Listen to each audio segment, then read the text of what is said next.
everybody. Thank you, everybody, and good afternoon. I'd like to start out with our land acknowledgement. The town of Ridgeland respectfully acknowledges that it is located on the First Peoples traditional lands. We recognize this traditional territory to show respect and understanding to those who walk this land since time immemorial. Today, we uphold our ongoing responsibility to work together in the spirit and intent of the treaties with all the First Peoples and nations that call this place home. The town expresses gratitude for the opportunity to build a better community on these sacred lands for generations to come. And with that, I'd like to call this meeting to order in the committee of the whole for June 10th. Council, looking for adoption of the agenda. Any deletions or any additions to the agenda? Seeing none. And administration? No changes. No changes. Thank you. Committee, looking for Council Reese. Thank you, Mr. Chair. I'd like to move that we adopt the agenda for June 10th, 2025. Thank you very much, Council Reese. Let's wait for that to come up.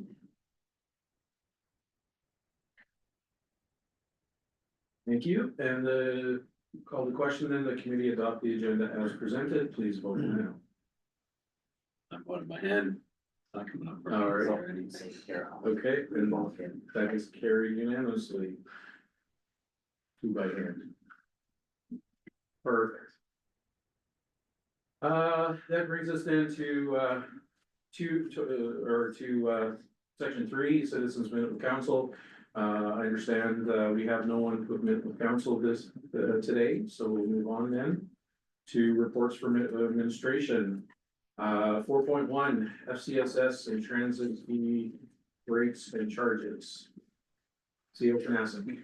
Thank you, Chair. I will turn that over to Heather. Thank you. Good afternoon, committee. This report is before you for 2 reasons. First, you will recall that similar to recreation fees, the fees were for FCSS were never captured appropriately in bylaw. So the fees are in front of you today just for review. I'm hoping to move those into regular so that they can be incorporated into the fees and charges bylaw. The second point was FCSS was due to provide just some information back regarding the youth transit program. And as you can see from the numbers in the report, they've nearly tripled the number of our youth riders, more in some cases. So that's the information I wanted to share today, and I can take any questions. Excellent. Thank you, Ms. Way. Committee. Councilor Good. Yeah, not a question, just thanks for providing us the numbers on the youth riders. That is really interesting to see how those numbers changed over that period of tracking. Hey? It's good to see. It's nice to see that it's being used by our youth. Thank you, Councilor Good. Committee.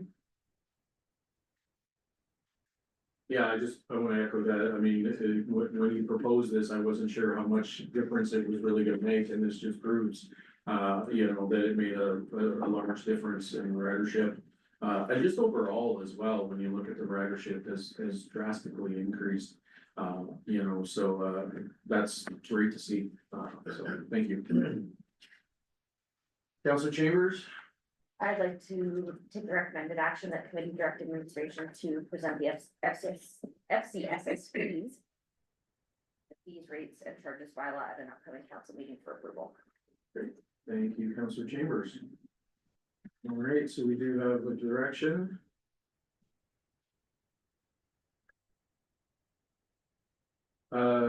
In that direction is the committee direct administration to present the FCSS fees for inclusion in the fees, rates, and charges bylaw at an upcoming council meeting for approval. Councilor Reese, I saw your hand go up. No, I was just gonna make that motion. Okay, thank you very much. Committee, any comments, questions on the direction?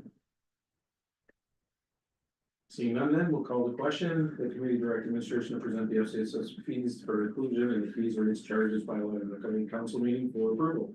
Please vote in. And that is carried unanimously. Thank you very much. Thank you, Ms. Way.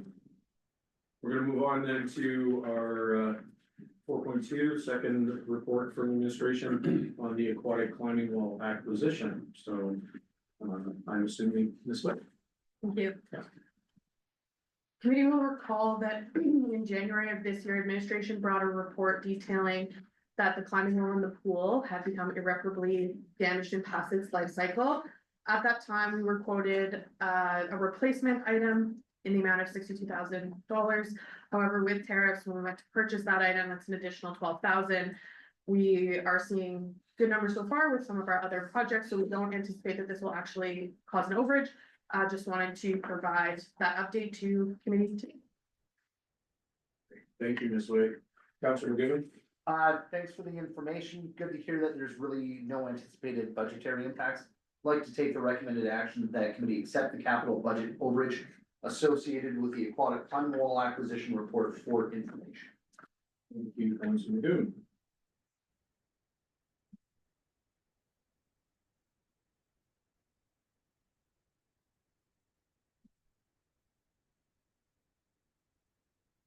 So we have a direction the committee accept the capital budget overage associated with the aquatic climbing wall acquisition report for information. I myself and Hugh, and I'm assuming this was already, but no harm in asking. Have we looked at Canadian companies to supply this type of product? Because my concern is that, you know, this is just one of how many that we're gonna face these tariffs, you know, so has that been investigated? Thank you for the question. It has. So the Canadian suppliers, there's one in Quebec, one in BC, and one in Alberta. They all source from the United States. So that's where we're at with that. Gotcha. Okay, thank you. Committee, any other questions, comments on this direction? I just have myself, I still think regardless of, you know, increased costs, these are costs that are out of our control, unfortunately, and it's something we're gonna face. But I mean, it still, I think, is a valuable project or item to add to the pool, so, thank you. All right, the committee, we will then call this the question, the committee accept the capital budget overage associated with the aquatic climbing wall acquisition report for information, please vote now.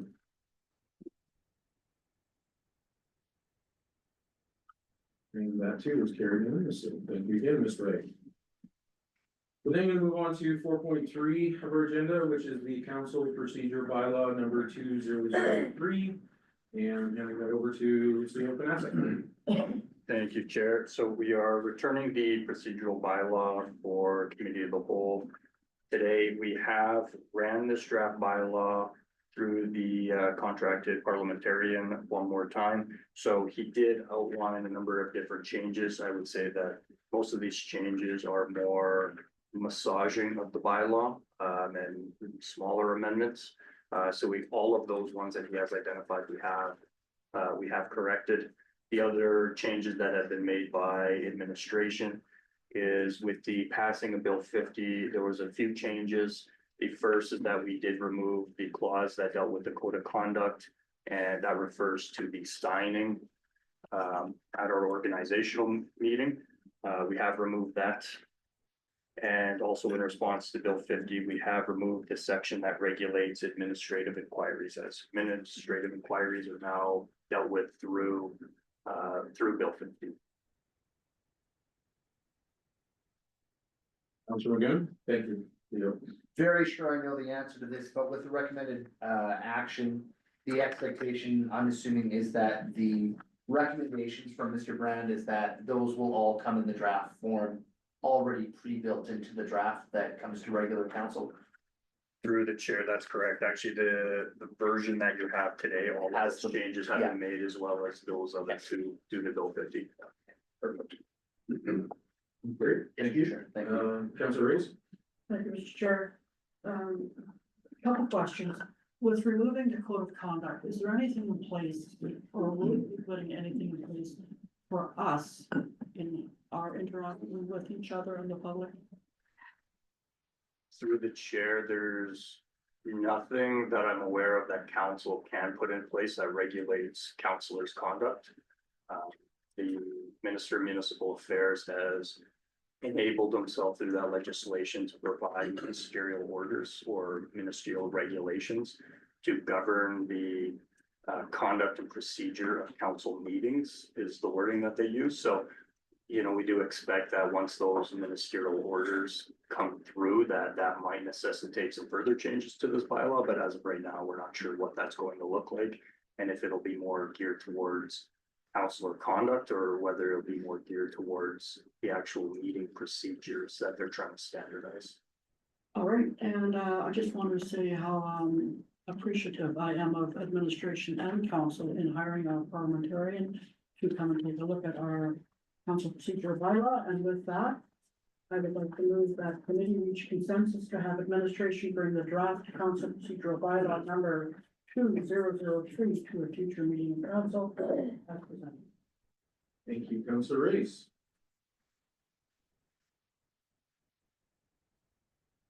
And the direction we have is the committee reach consensus to have administration bring the draft council procedure bylaw number 2003 to a future meeting of council as presented. Mayor Nissen. Thank you, and through the chair to administration, when I look at the draft bylaw in our package here today, and I read the recommendations from our parliamentarian, it really does read to me as though this draft bylaw has not yet taken into account any of the issues presented in this report from our parliamentarian.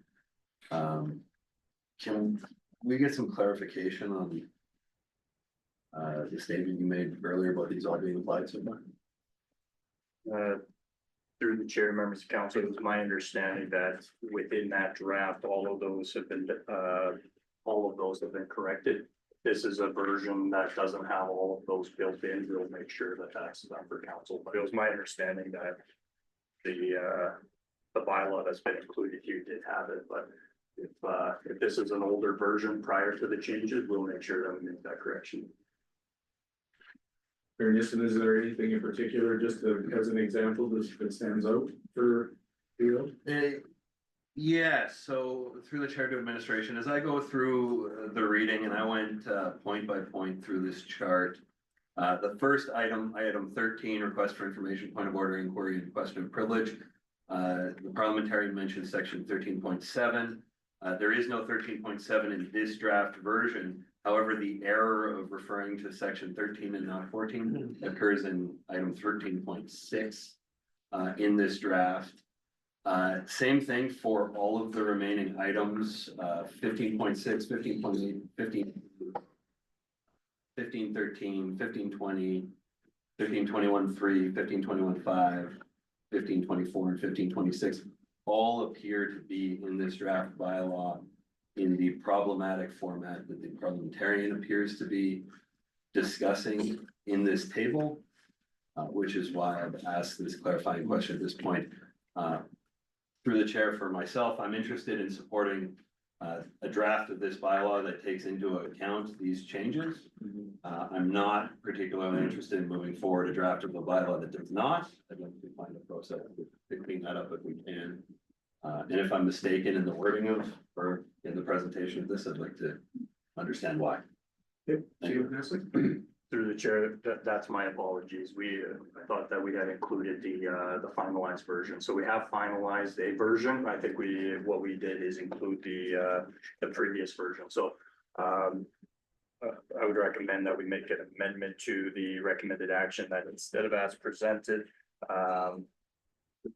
that we bring the draft procedural bylaw 2003 to future meeting of council. And I think we could probably leave it at that, and we'll make sure that we bring it forward with all the necessary corrections. Okay. If I may, I'd like to make that amendment. Okay. We're gonna move to, or we have a motion to amend to exclude the as presented. Do you want to make that friendly or do you want to make official? Based off of my reading, Yeah. let's just make it an amendment. We'll make an amendment. I appreciate that. Okay. Great. We'll wait till Mr. Egan brings that up.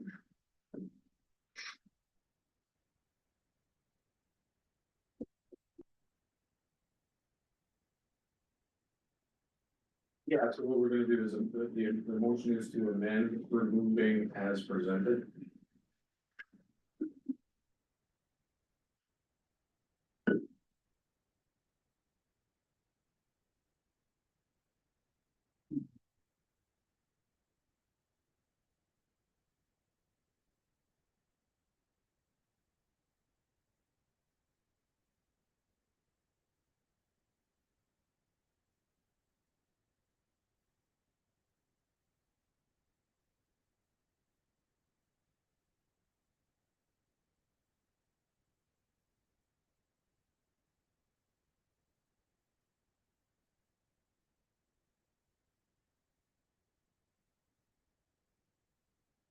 Right, so we have a motion committee moves, remove as presented from the motion on the table. Any comments, questions? And we'll call the question, please vote now.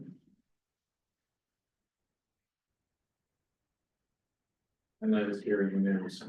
So then we'll bring up the amended motion.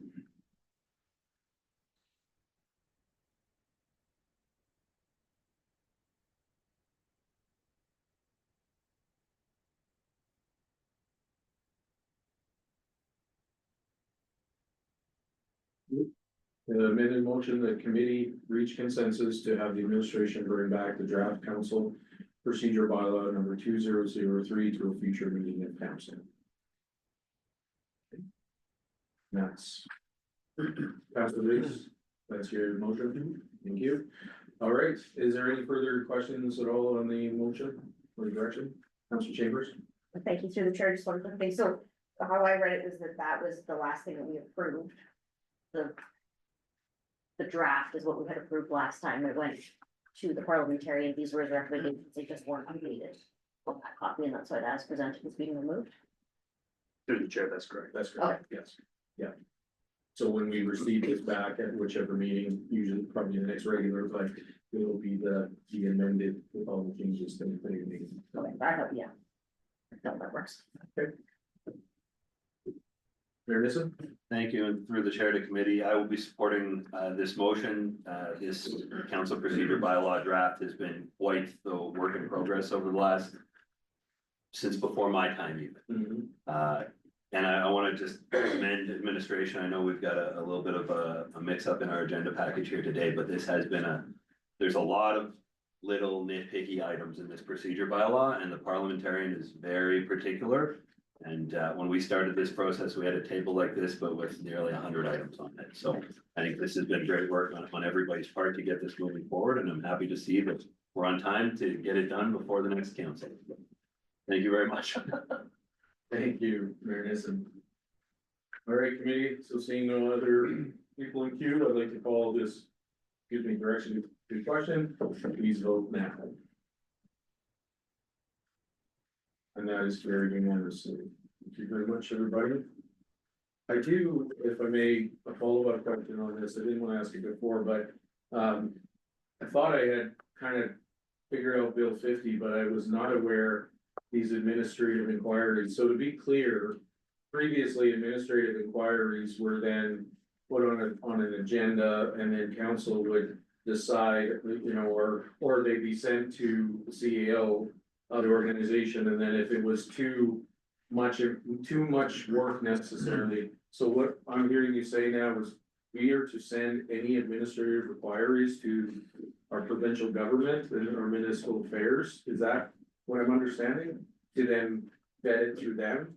No, through the chair to members of council. So previous to this, administrative inquiries, the formal process was governed by each individual council on how we wanted to see it. So we identified a process through our procedural bylaw.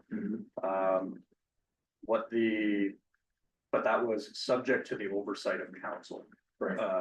Those types of administrative inquiries, and that was more the formal process. There's always questions that council might have that are just answered informally. That's usually how it's, you know, handled pragmatically throughout the course of business.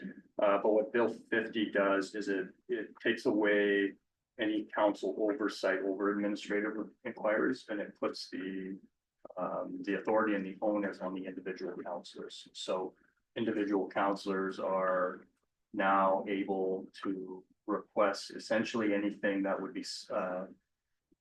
be required to release through the FOIP Act with certain exceptions. And those exceptions really are the CAO discretion on whether it's required for council duties. There's some discretion by the CAO in terms of timelines and things of that nature, but the authority to ask questions or to obtain anything rests now with the individual councilors and not within that framework or oversight from council. Okay, so if I may then, so that quite extensive conversation we had at one point about the dollar figure that was placed on it is now no longer is no longer part of the decision making, is that, That's correct. that's correct? Okay, thank you very much. Okay, council, is there, or committee, is there any other, matters on this topic of the council procedure bylaw before we move on? Seeing none, then we'll move on to 4.4 Alberta Municipalities Resolution. And I will hand that over to Sadie Hamilton then, so. Thank you, Chair. So we are coming forward to solicit committee's appetite to put forward an Alberta Municipalities resolution for the November conference this year. We do have a deadline of June 30th to submit a resolution. So this is really open for council's discussion in if we want to put something forward, we just need to make sure that it has a broad application to the other urban municipalities. And administration will draft that resolution, pass it by the resolution committee through Alberta municipalities. Probably with support of the mayor and council, we'll probably seek out a seconder and bring that back for council to ratify. We've only identified one topic, and this is one that came forward. I believe it was the deadline for the Spring Leaders Caucus through Alberta municipalities, but the solutions to support Alberta's forestry industry is the one issue that we have identified that's been on council's radar, and council was interested in submitting a resolution at this time. So we were bringing that back, but if there is anything else I would like to put forward a resolution on, this is our council's opportunity to have that discussion. You see, Vanessa. Committee, Councilor Magoon. Thank you, Mr. Chair. Pretty sure I know the answer to this, just double checking. So when we look at past issues that we've talked about with AM in general, when I think about healthcare funding or essentially attention to wildfire threat mitigation, because AM is continuing to advocate for those, there's certainly no statute of limitations or need to bring those issues back up, correct? Through the chair, members of council, resolutions have a 3-year drop dead date, so Okay. as long as it's within that 3 years, then we're okay. Perfect, okay, thank you. Thank you, Councilor Magoon. Committee, any thoughts or ideas on any resolutions? Mayor Nissen? Thank you, and through the chair to committee, something's come up in our community recently that may warrant the attention of council, and this may be the right venue for it. So we have in our town a early childhood care facility that is in the process of becoming licensed and looking to operate here in our community. And they are going through the licensing process and have applied for the Alberta Affordability Grant, which is the early childhood education grant that allows for affordable daycare spaces. And I have a bit of a concerning news in that they've been returned feedback on their application that suggests they may not be able to get the affordability grant due to the fact that Hinton is not considered a high waitlist community for childcare spaces. Now, recently, this file was under the Minister of Jobs, Economy and Trade, but the file has recently changed to the Minister of Education and Childcare back in May, so a very recent change, and it is possible that this facility's application has been mixed up in this ministerial change and things will get sorted out. But at this point, I do kind of feel that it is to our advantage as councillors if we perhaps look at some advocacy on behalf of our town, especially considering the Alberta government may not be considering us a high wait list community. And the guidance, as I understand it, is you've got to get on that wait list as soon as you know you're going to have a child that needs childcare sometime in the future. And so this is something I'd be interested in advocating on, and it is possible that a letter or resolution throughout the Alberta meetings may be relevant here. I have heard anecdotally that there are other communities that have received the same feedback, but at this time I do not know what the root cause of this is. So at this time, I would be interested in perhaps putting a motion forward or a consensus forward to have administration bring back a report on the potential for a letter or a resolution to AB Munis regarding the affordability grant and early childhood, or childcare, I suppose. Whatever. Thank you. Thank you, Mary Kristen. And we're making that official direction or? Yeah, here, let me give you the correct wording here, Chair. So I would like to see the committee direct administration to develop an Alberta municipalities resolution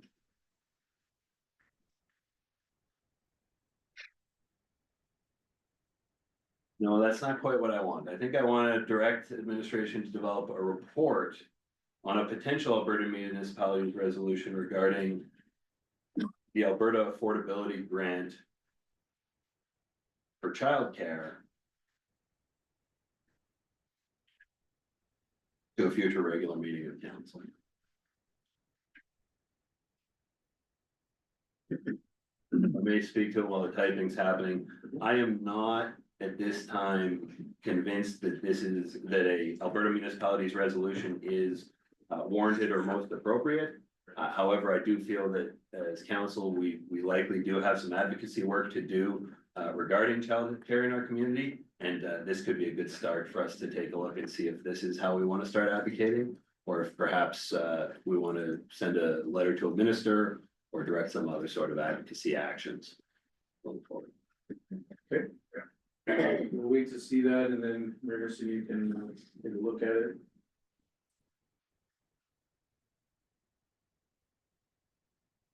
While we're waiting on that, I'm told that the price difference between a facility with the affordability care grant or affordability grant versus a facility without the affordability grant is quite substantial.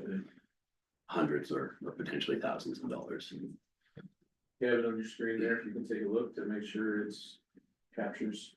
That works for me. Thank you, Chair.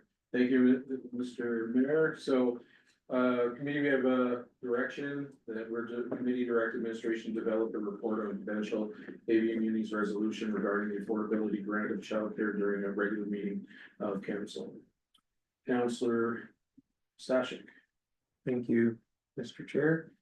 To administration, I can't change screens or I lose my vote, so I'm gonna ask the question, even though I can look it up. What is the deadline for submitting or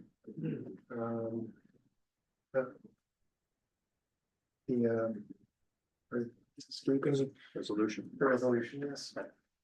Through the chair, it's June 30th, so we would, for committee, we would likely turn this report around, in a report format for the next council meeting. Get some approval there. We have a committee meeting to likely look at a draft resolution. We convert that report into a resolution, and we'd likely look to approve that. July 1st is actually a holiday. So I think through our procedural bylaw that should revert to the next day. So that would be July 2nd, or we'd look at a special meeting, but usually they're pretty forgiving when it comes to those deadlines on approving it. So I think we should be fine with that date.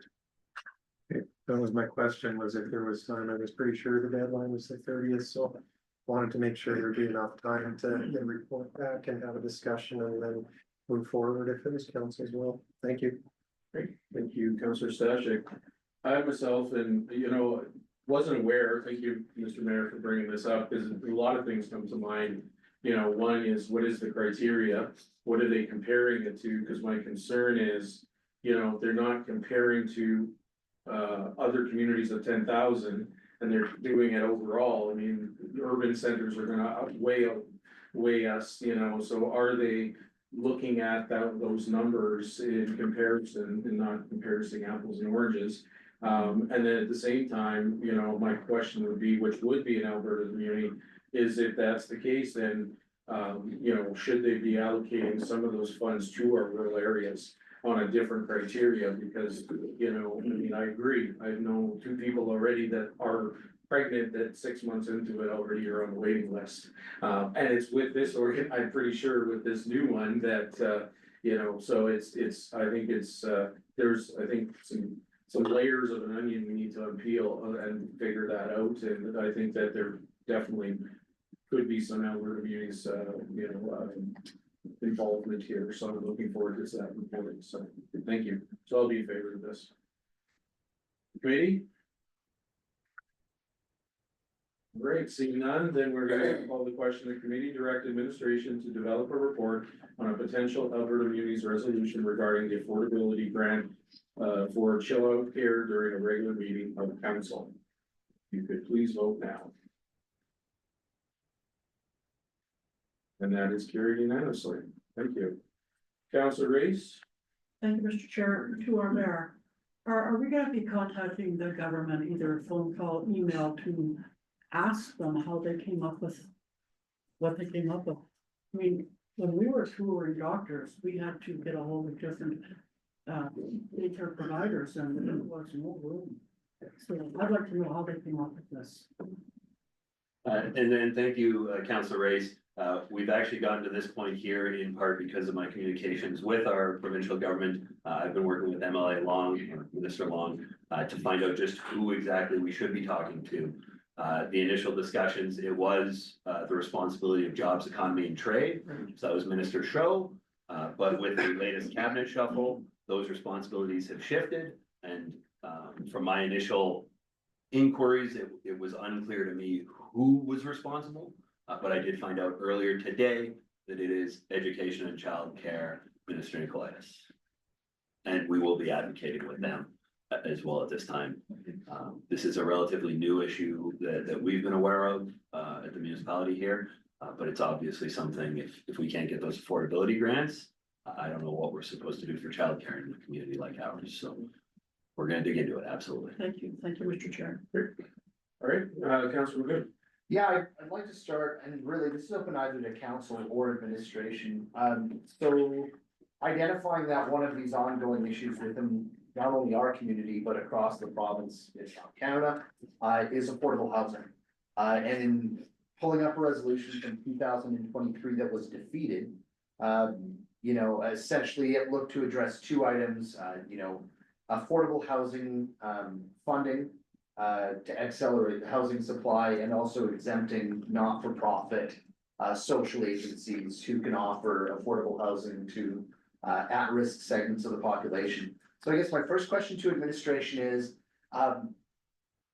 in the same way that council is sort of prohibited from bringing back certain items within, you know, the course of a calendar year, provided something isn't identical to a previous defeated issue, in this case, something from 2023, but it's on essentially the same topic. Would there be anything to prevent us from putting forth, say, a similar notion on addressing affordable housing within communities? Through the chair, I would say that the direct answer is there's nothing that prevents you from putting forward that resolution. I think if it were a carbon copy of the previous one, then Yeah. I think that you might have to do some stick handling to get it around the resolutions committee, but no, generally speaking, if it's on a similar topic, that should be fine. There are some outstanding or some active resolutions on affordable housing, and it would depend on your definition of affordable housing. But there is capital funding support for housing management bodies, enhanced funding for the rent assistance and temporary rent assistance benefits, supporting long-term sustainability of affordable housing in Alberta, and homelessness and associated social needs in rural communities. So those are some that are somewhat tied to what you're talking about. No, that's perfect. Thank you very much. Okay, committee, any other discussion on the resolution?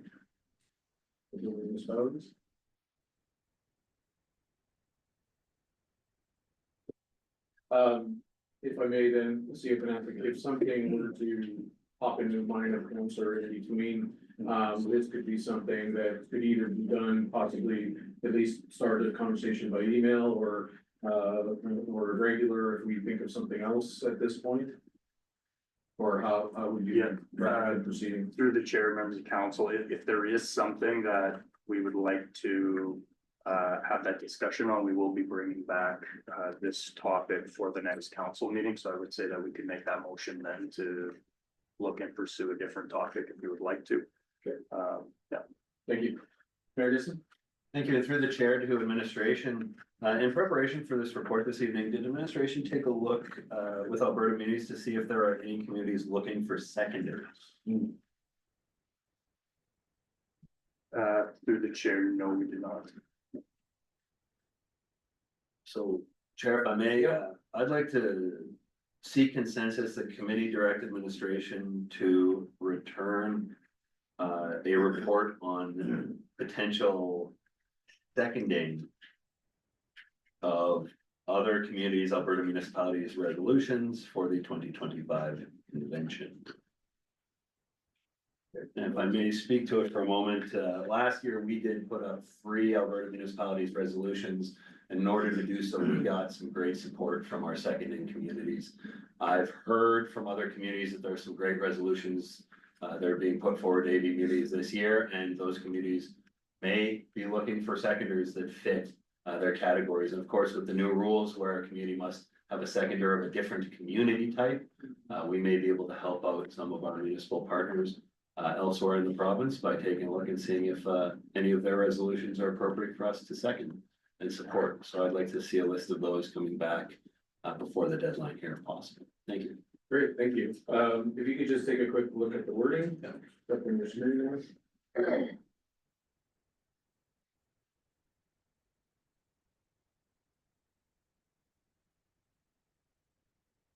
Thank you. Okay. All right, committee, we got a direction, the committee, direct administration to return a report on potential seconding of other communities, Alberta municipalities resolution for the 2025 convention to bring to a future council meeting, regular council meeting. Councilor Sash. Thank you, Mr. Chair. Just quickly to administration, how much work would it be to collect that information? Is that pretty easy to find? Through the chair. Yes, I think it'll be very easy. I think we'll just, probably what we'll do is send an email to the advocacy department of Alberta municipalities and say, if there's anyone that you're aware of who's looking for a seconder, can you please provide their information and what they're looking for. Thank you. I have myself, I'll be in favor of this, instead of trying to track down a community and have our mayor, their mayor phoning other communities. I think this is a great, option. And, and then it also, as you said, has similar communities have similar things that can help us too. And why put all that work into it if others are putting that into the resolution? So being the seconder is, I think, a fantastic idea. So I also think that sometimes we have to, because you were in Alberta communities, many municipalities seem to put a lot of resolutions sometimes in. So being as how we have put in 1, 3 in the last one, and this, that, being a seconder is a good option. So thank you. Committee, any other comments or questions on the seeking consensus? Seeing none, then we will call that to question. Please vote now. And that is carried unanimously. Thank you, everybody. Anyone else have anything on 4.4 Alberta municipalities resolution? What we consider moving on? Seeing none, all right, then we will move on to 4.5, which is our municipal support for healthcare. And I will hand that over to CEO Panasek. Thank you, Chair, through to the rest of the committee. Page.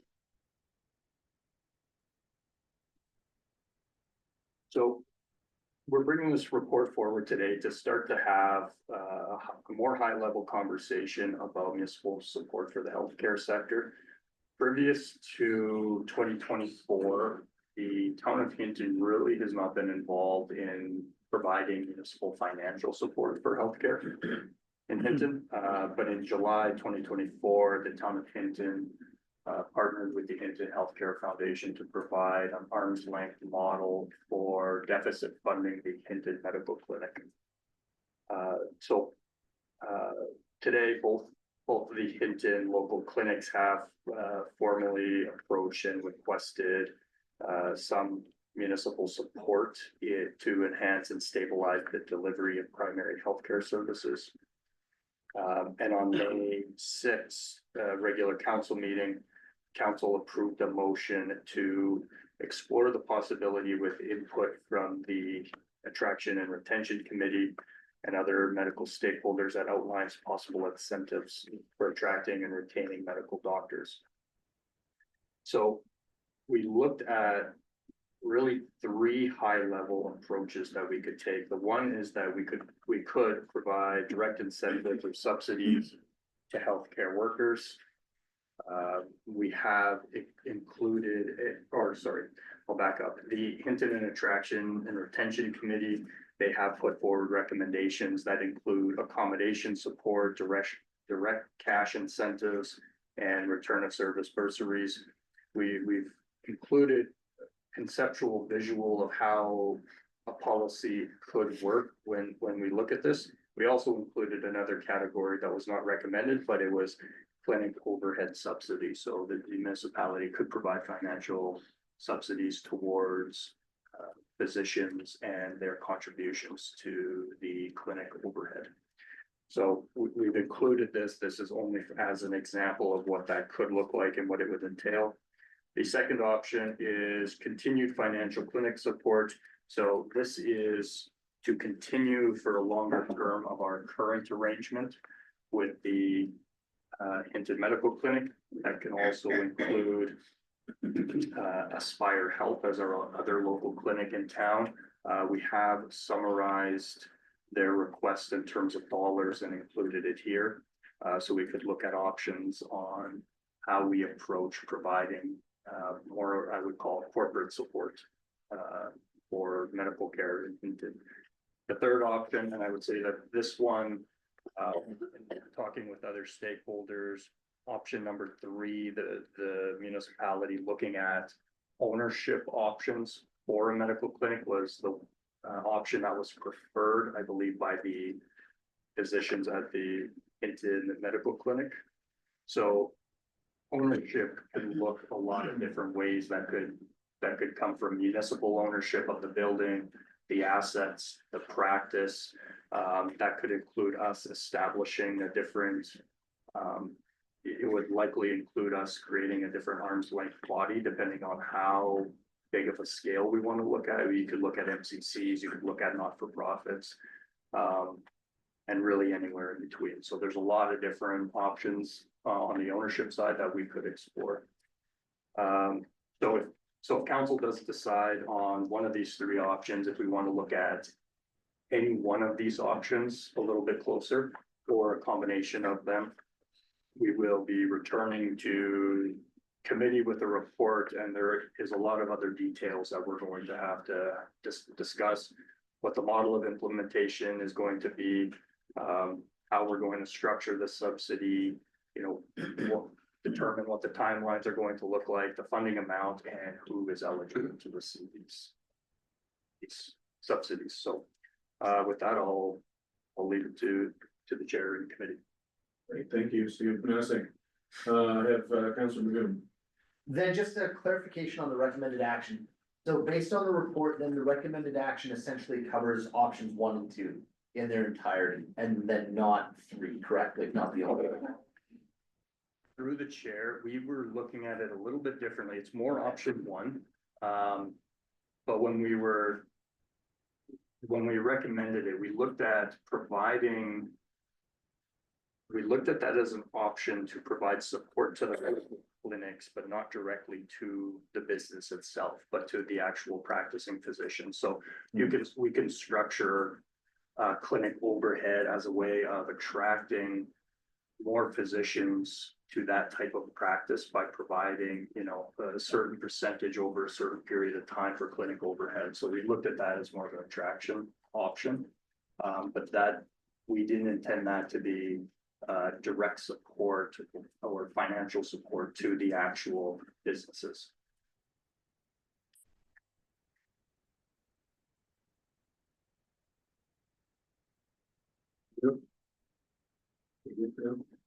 Well, I suppose, here's where, take this for what it's worth, here's where I'm getting confused a little bit.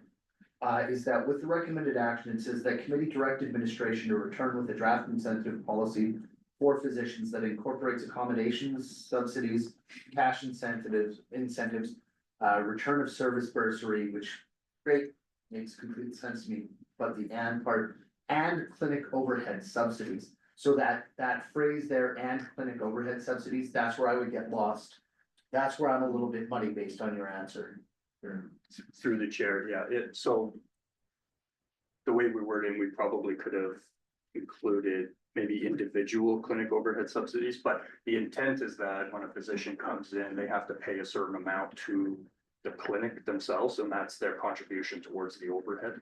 So, you know, they have to pay a set amount of money, and that's usually dependent on how many physicians are in the clinic, depending on the model. I'm not entirely sure, but the intent with this motion was that the incentives would be to the individual physicians, and a certain percentage of the subsidy would go towards their clinic overhead as an individual. So it would go to the clinic, but you know, if the doctor is coming in and the overhead is too high to justify setting up a practice in Hinton, for example, the subsidies could provide a certain amount of support or subsidies to that doctor to lower the amount of overhead that they have to pay per month for their clinic practice. That was the intent. You good? Okay. Yeah, I have myself just to clarify that, because what I'm hearing then is the incentivizing the individual doesn't necessarily connect to our existing clinics. If they wanted to come to our community and open up their own clinic, then it would, you know, entice. Now they could become part of our existing clinic if they wanted to, but attaching it to the individual rather than the clinic itself, you know, then it opens up options for them. That's what I'm hearing that with this particular motion. Through the chair, that's correct. And it does, and then it also provides that overhead subsidy, as we mentioned, if they choose to, you know, combine with another clinic that might be better is currently in the community. That's correct. Okay, thank you. Councilor Chambers and then Councilor Magoon. Or did you? Okay. Thank you through the chair. So this option one structure would be for all current, like I know you kind of briefly talked about who would be eligible with that eligibility be, but I think it's as much about attracting new doctors, but keeping the ones we have and keeping them feeling safe and supported within the community. So is this looking at current doctors that we have as well as the new group that we've retained? Through the chair, it could be either. We haven't gone down into that level of details yet, so we would have to determine who is going to be eligible and what they're going to be eligible for, but I haven't thought too much about those details right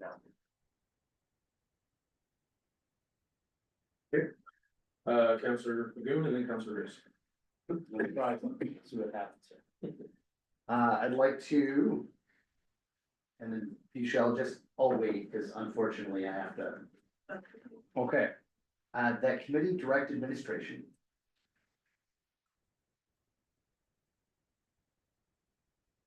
To return with a draft incentive policy.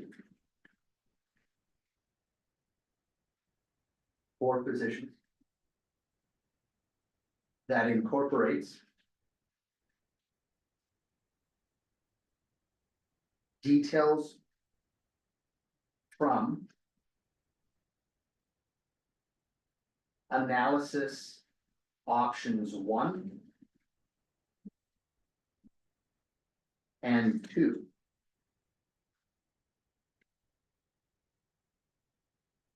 In the municipal support for healthcare report.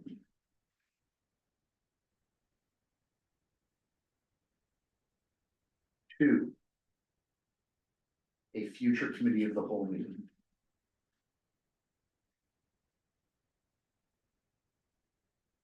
Mr. Chair. Mhm. This is one of those ones where I feel like we have to start big and kind of work our way down a little bit. Clearly, it's something that we need more information on, but I also, at this point, I don't want to exclude any potential financial support to our clinics as a whole, if not providing that support will functionally, render their operations. Sorry, will render their business cases inoperable. I think this is something that we're doing because we're forced into a situation where the municipality is getting involved in healthcare funding. And it shouldn't be, but again, if I'm in the boat and it's sinking, I'm gonna grab a bucket. And I'm gonna start bailing it. So we're dealing with an imperfect situation. We've been through all that. Ultimately, I'd like to see more details related to analysis points number 1 and 2. So I can continue to wrap my head around it. I don't think getting ourselves involved in ownership is the right idea at this point, unless I'm missing something. So I guess I'm seeking council's input at this point, and more so community input as well, because this process will give us a chance to talk to our partners in the community. So, thanks. Okay, thank you. So, just read out, or if you can take. Yeah, thank Just you. make sure. The committee directed administration to return with the draft incentive policy for physicians. Of course. And I guess really just my question for administration, CAO, then would it be clear that we're looking at? I like what you had said as potential options, but also for the financial considerations for the organizations as a whole. Would that be included in this? Would your interpretation include that as well? Sorry, through the chair, can you repeat that? Yeah, so one of the questions I had asked earlier about I'll bring up the particular point, and clinic overhead subsidies. So when I asked you about that, you had said it was more for the individual physician and their share of that. But with this particular direction on the table, it would be broader. Would that be your interpretation? Through the chair, yes, that's correct. So we would look at the mixture of individual incentives and how we want to implement and how that should be implemented, and we'd also be looking at financial clinic support for the actual business or the actual clinics themselves. Perfect. Yeah, that sounds good. Thank you. Yeah, I'm good, Mr. Chair. Thanks. Okay. Council Race, you had your hand up previous. Is it now for this direction? Would you like to speak to it? Yes. Go ahead. So, the report we're looking at tonight, I think is good. What comes from Magoon is brought up is good, but I don't think we have the right players at the table. We need the doctors at the table. We need the healthcare people at the table. We're talking about incentives, we're talking about financial support, we're talking about ownership. Who are we talking to? Unless we have the doctors at the table, I can't support this. By myself and then. And Councilor- Jimmy, I just wanna say, this is another report coming back. So I don't know if the report's going back in 2 weeks at an understanding, but when are we gonna get some momentum here? When are we gonna get to, see some actual work done? And I'm saying all this respectfully. I don't.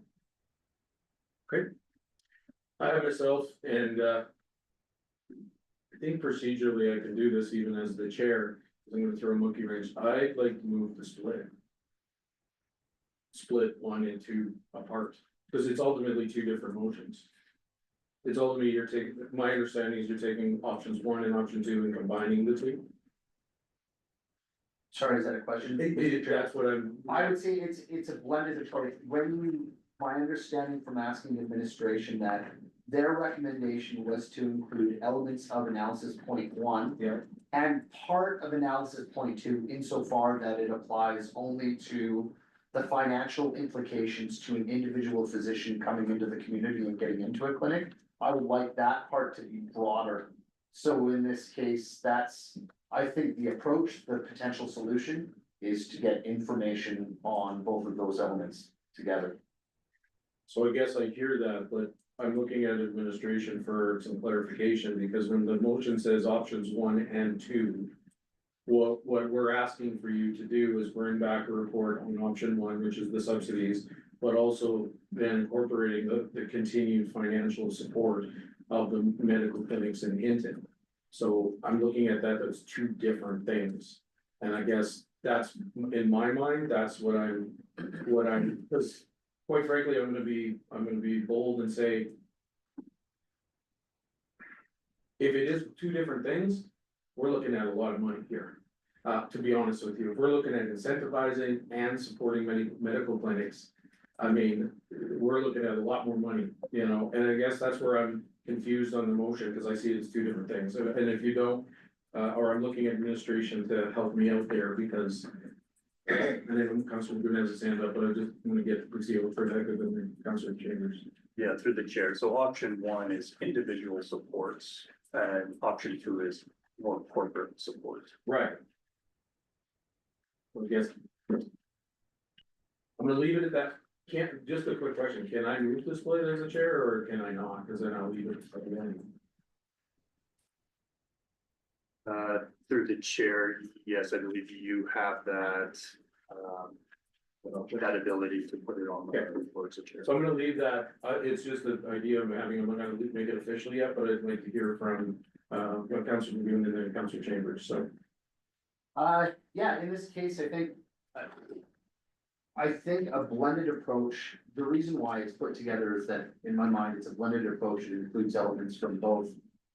To speak to your concern, though, around the money side of things, I think it's way too early to anticipate what some of those costs might be. I mean, case in point, for new people coming into the community, high level, easy to achieve incentive might be something like, residential tax incentives, which, you know, on an individual level, you know, a couple $1,000 might actually be pretty easy for the town, but might mean a lot to somebody coming in. But those are the fine details we don't have at this stage of the game.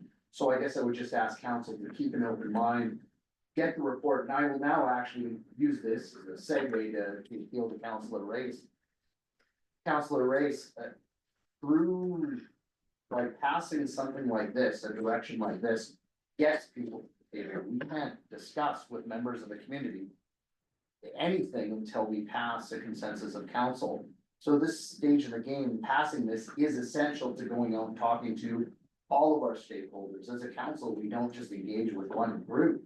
I would say that it's incumbent upon us to go and engage with all members of our medical community and our town, the taxpayers, administration, to do some of the background homework to make sure we're doing things appropriately within the M2A.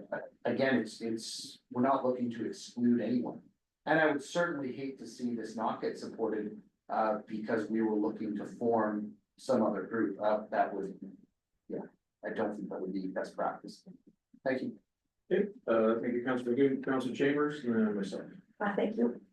So I definitely understand what Councilor Race is saying about having the right people at the table, and I think it is important. We need to think about future doctors, our current clinics, our current doctors, our current healthcare workers.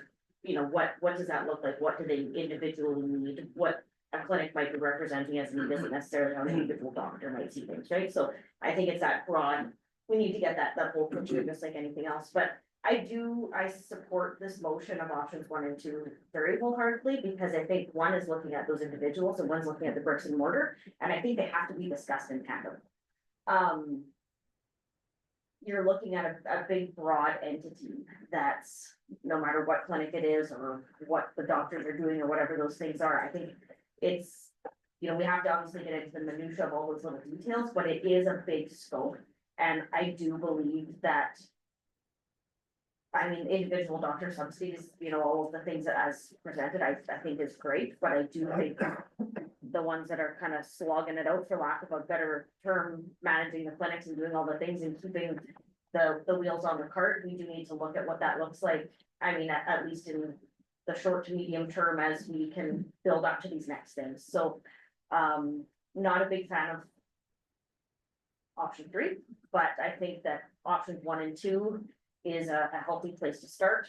But I think that it is key that as we go through 1 and 2, we're bringing in those individual stakeholders. And individual doctors and seeing them as their own little businesses. Working within the broader scope, so I do support the motion as presented. Okay, I have myself and then Councilor Grace. I guess where I'm looking at this, and that's why I'm struggling between the two of them put together. And I'm gonna look at this just as a pragmatic look at it is, and you brought up the word, and I wanna highlight that, a business. And we have a lot of businesses in our community. And businesses that sometimes struggle and whatever, but it's the business's responsibility to keep things going or make decisions. Versus individuals. We have incentives potentially, for example, to bring people, say, our CEO needs a position in our community that, of our organization. We have the right to do incentives to try and, attract those people. So we have a community that is lacking doctors. We need doctors in our community. So in my mind, it's the incentivizing and focus our attention on that. Not only, it brings people to our community that provide healthcare. It also brings the opportunity to increase the amount of person power in those medical clinics. So I'm struggling personally with, and I've struggled with this from the very beginning, from the very first discussion we had on subsidizing the clinics, is it is a private business, and I've had private businesses. Owners come to me struggling with that themselves. They understand they need healthcare in our community, but it is a business. And to me, they're two separate things, and that's why I'm struggling. I would be, without splitting it, I would be forced to say yes to it. Because I do want to take a look at that incentivizing. I don't want to see that go away. I'm just struggling with the bricks and mortar part. If we're not looking at owning it. That, which I agree with everyone that said that, I don't want to own it either. It doesn't guarantee us anything by owning that building. Doesn't put doctors in there, but incentivization potentially could. But it's also, are we funding something that, is a business that is a decision of people to be part of that business or have that business, and that's what I'm struggling with. And this has been from ongoing, this is, a province problem, but to me, the incentivization is a better option personally for me. For healthcare in our community rather than the building itself and the clinic itself. Like I said, I'm not going to vote against it because I do agree with part of it. I'm just not sure about that second part yet, and I still think that's two separate things. I think it's. Yeah, but I'll leave it at that and turn it over to Councilor Reyes. Thank you, Mr. Chair. Yeah, I still won't support this. I think, you've got to have all three options, sorry. I'd like to see all three options on the table. Another thing is, I don't know what the engagement's gonna be of our healthcare professionals for you to come up with a draft incentive policy. Can I ask what is the engagement that you foresee with our healthcare people in preparing this report for us? Through the chair, members of council, so certainly the attraction and retention committee will be one of the stakeholders that will provide some input. We have also been in communications with the medical director in Hinton, as well as the Hinton Healthcare Foundation, who has been talking to the physicians who practice out of the Hinton Medical Clinic.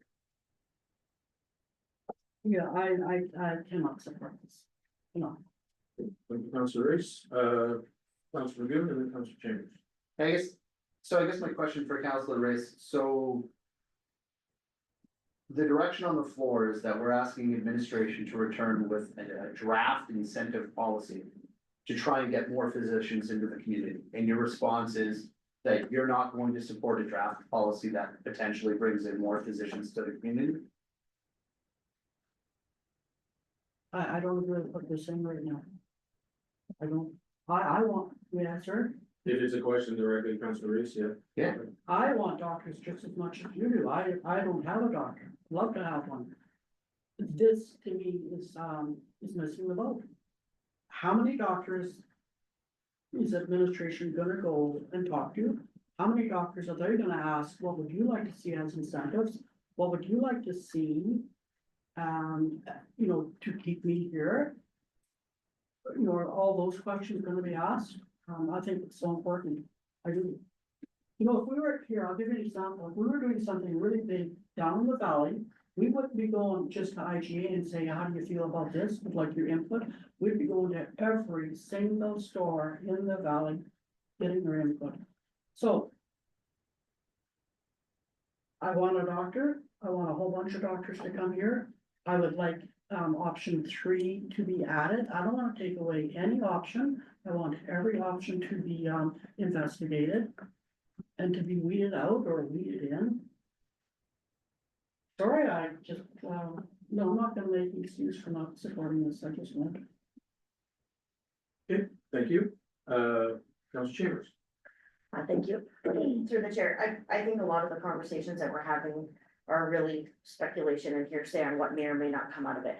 We don't know that there wouldn't be a sliding small scale of small incentives for bricks and mortar until we can get up to a certain level. We don't know if we'll be happy with the stakeholder groups that are reached out to or not, but we're not gonna know any of those things until administration goes and does their work and brings it back to another committee meeting, and that's when we can really have those discussions as to whether or not the stakeholder engagement was done properly, whether or not we agree that this is too much or not enough of a subsidy to a building. We don't have the details for that, so I think this is a direction to say, hey, we wanna look at options 1 and 2, come back to us, and if we don't like those details and we don't like the groups, well, then that's our opportunity then at committee to go back and say, hey, we want you to reach out to this other group.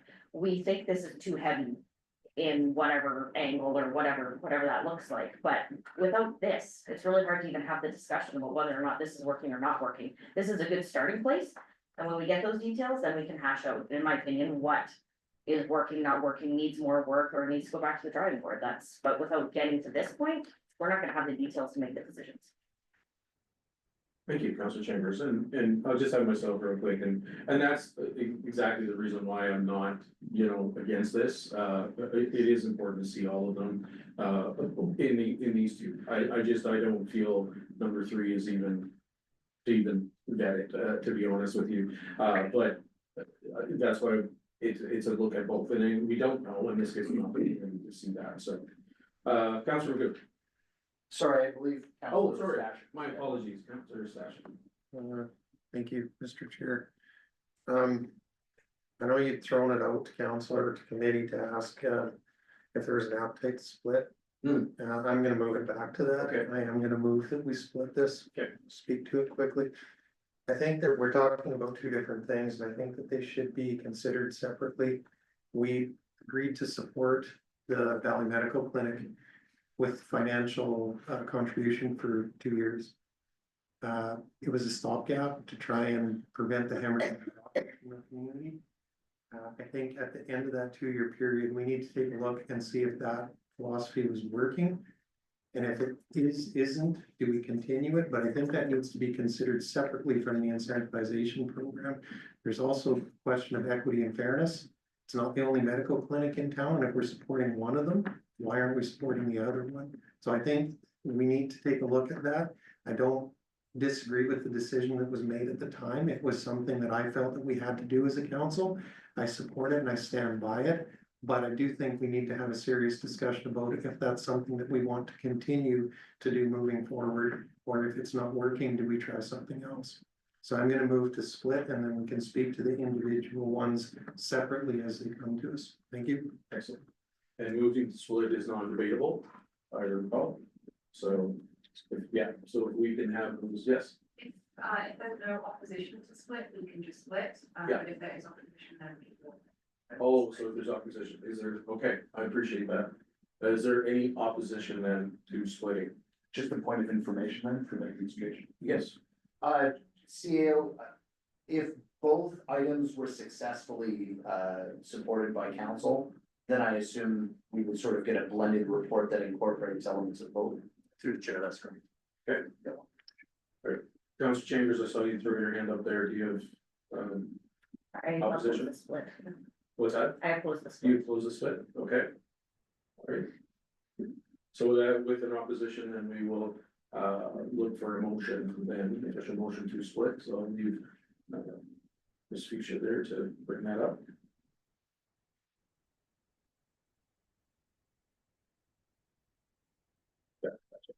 How would the split read?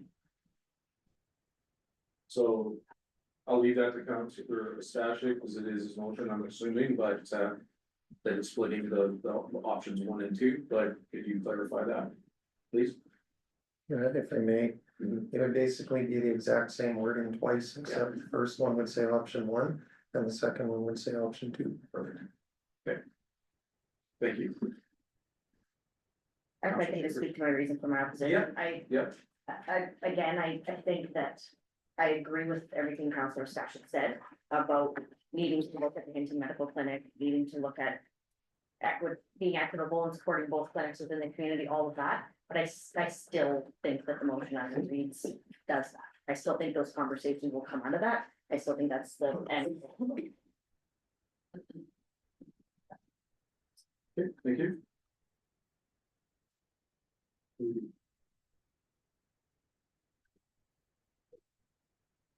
While we're waiting for that to come up, I'd like to speak to it, the motion, and, that was my initial intent and, thought on this, and I, even though hearing the conversation, I still think it is, reasonable to split this, and I do think it's two different, things, doesn't mean I'm not gonna vote against one or the other, but, I think it's important to clarify that and see where the council is at or committee is at on those two, so I'm supporting the split.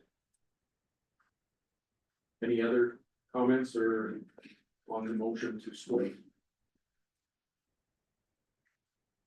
Seeing none, we now have it up there. The committee moves to split the motion on the table, vote separately on including options 1 and 2 in the draft incentive bylaw. Does that sound like?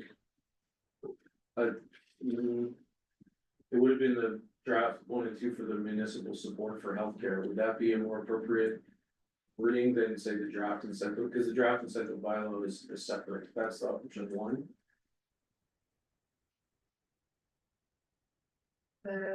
So it would be the committee moves to split the motion on the table to vote separately on options 1 and 2 of the municipal support for healthcare report.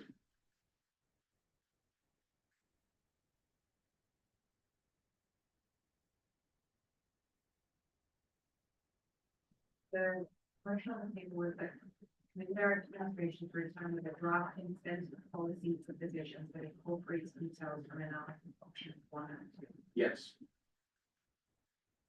So this is where it's getting a little bit.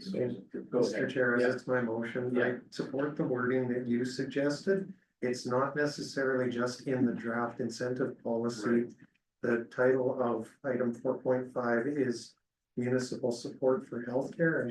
I believe that's the encompassing title that the two options should be drawn from. Mhm.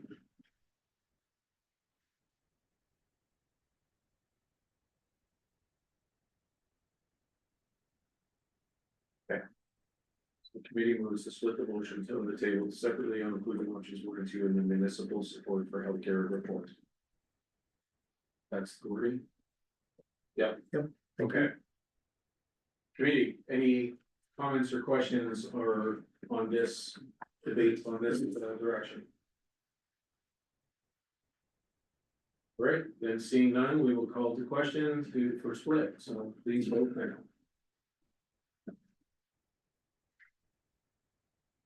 And that is carried 4-2 with Councilors Lagoon and Councilors Chamber against.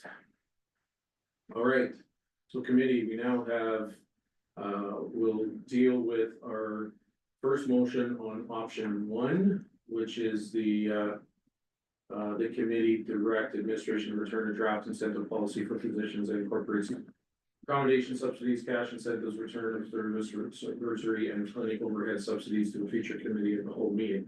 Councilor McGinn. Thank you, Mr. Chair. Just looking to try and get as much support as possible.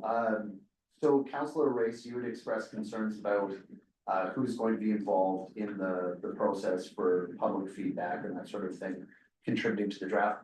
There's nothing to stop council from making further directions to direct that of administration.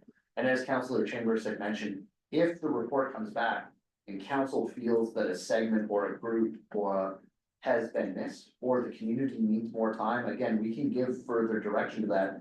But the thing that I'm still trying to wrap my head around is that before that can happen, we have to say we'd like to create incentives to get more physicians in the community. If at committee of the whole, we say, yeah, no, we're not passing this right now, then we're not doing it. That means we're not looking for incentives at all, full stop. It's failed. And it won't come to regular council. We just are not doing that as a community. Okay, thank you, Councilor Good. Committee? I myself, I'll be in support of this, motion. I think it's important that we, look at the incentives, and I'm confident enough, you know, based on what, CEO Panasic was saying, that, you know, the incentives are not gonna be just what we want to think they want, but who wants, but we're gonna look at the people that are involved in our healthcare and what we've got existing. But as Councilor Magoon said, if there's other appetite to add anyone else or any direction specifically for our administration, then that's available to us as well. But I will definitely be in support of this. Thank you. Point of order. Yes. The item that's just been reflected on our screens. Yeah. Doesn't actually reflect, my initial word. My apologies. Okay. What is, The initial, and it probably doesn't matter, but I would hate to find out it's one of those things that does matter down the road. okay, It had said, essentially that, committee direct administration to return with the draft incentive policy and then respecting, Councilor Eustachi's split. right, That reflects, and I apologize because it's not on the screen anymore.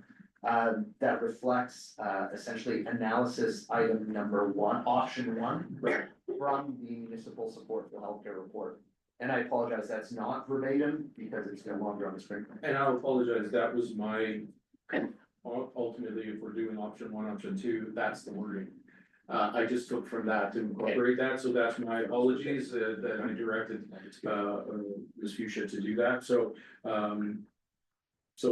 what's on the screen there, is that in front of us? I think so. Okay, thank you.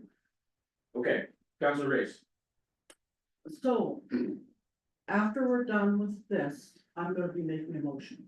I am hoping that the information that we get back from administration on this motion could be utilized in the motion that I'm going to make. So I will support this, in trusting that this can be utilized elsewhere. Thank you, Councilor Race. Committee, any comments or any other debate on the first motion? Seeing none, then we call the question that committee direct administration to return with a draft incentive policy for physicians and incorporate details from analysis option 1 in the municipal support for healthcare report to a future committee of the whole meeting. Please vote now. And that is carried unanimously. Thank you, everybody. We will then move on. We have the second motion, the second part of the split motion. We'll move on to the second part of the split motion, which if we can get the wording correctly, Councilor Magoon, is it just option 2? Okay. Yeah, same So thing, we'll option just go 2. with option 2. Thank you, Ms. Fuchsia. We're gonna direct, so the committee direct administration to return. Oh, so it wouldn't be a draft incentive policy for option 2, right? Because option 2 is just, to report on outlining options of ongoing financial support for the medical clinics located in Hinton, correct? To the chair, that's correct. Okay, we'll just make that alteration.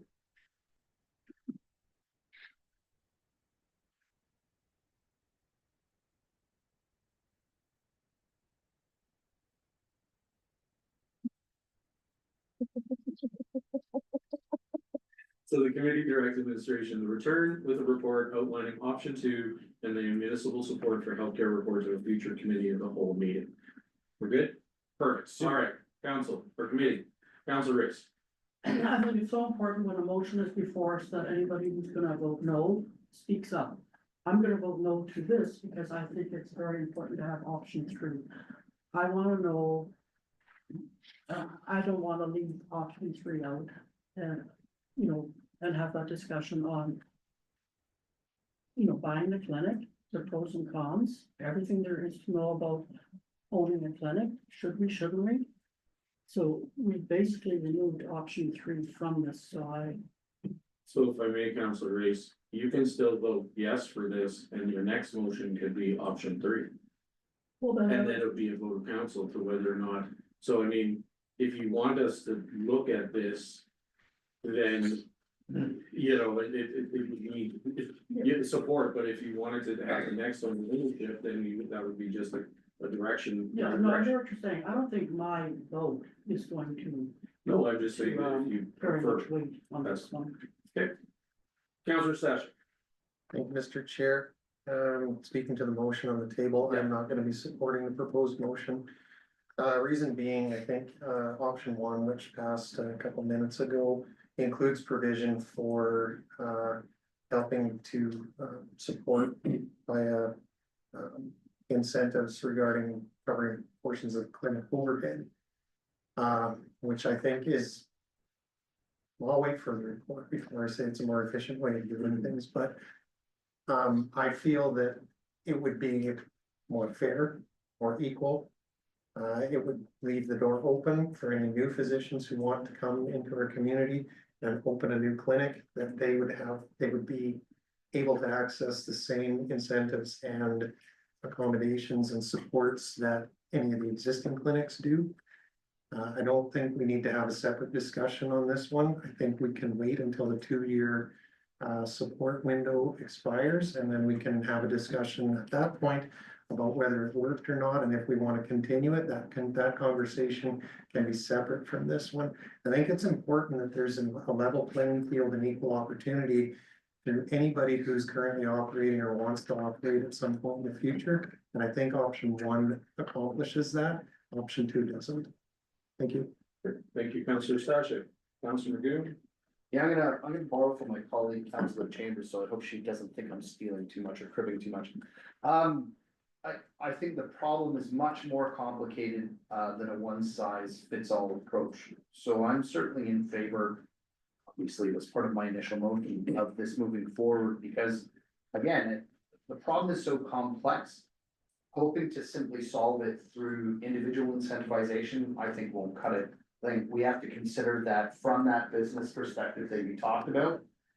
That is a large complication, and if our response is, well, we'll try to incentivize individuals to come into our community, but we're not gonna deal with the very clear business problems that exist in operating a clinic, we're not gonna solve anything. Who's gonna wanna come to a community where we haven't solved the problem of how are we all gonna work together to solve a very complicated issue?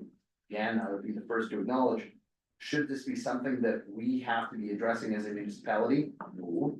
I think both the feds and the province have a lot of responsibility that they're shirking and throwing political mud at each other rather than coming to the table with long-term sustainable solutions.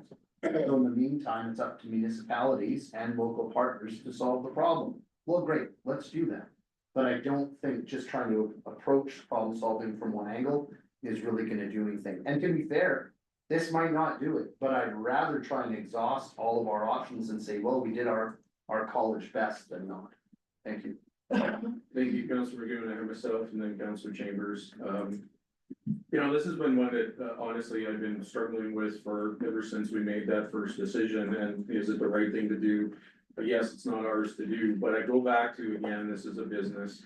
And I don't want to get involved in a business. I really don't. This is an individual business, but I do believe the incentivization will assist those businesses, because if we're bringing in, because the other issue that I'm having, and I realize, but I know we're not into numbers yet, but incentivization is not going to be this, they're going to need some substantial incentivization. A few $1,000 on taxes or whatever. And I think we put that, you know, our resources to that will then, I believe, affect that business. Because ultimately, the business is not thriving because we don't have the people in that business to keep it going. So having, now, that doesn't mean though that those people are going to be in that business. They could be opening their own business, but it still increases healthcare. And I think we went down the rabbit hole, and as Councillor Stachey said, we still have another year of funding, a responsibility to that, and after that, then we can see, but in the meantime, you know, assisting in also this incentivization policy to see what impact that has on the clinics. So I'm okay with having that conversation a year from now, after that other funding has ended, and we can then have that full conversation then, but I'd like to focus on the incentives at this point, so, thank you. Councillor Stash, or Councillor Chambers, sorry. So thank you through the chair. I very much support obviously having option 2 in there. I think the incentives are great, but they're not gonna fix anything overnight, and it's not addressing the problem we have today.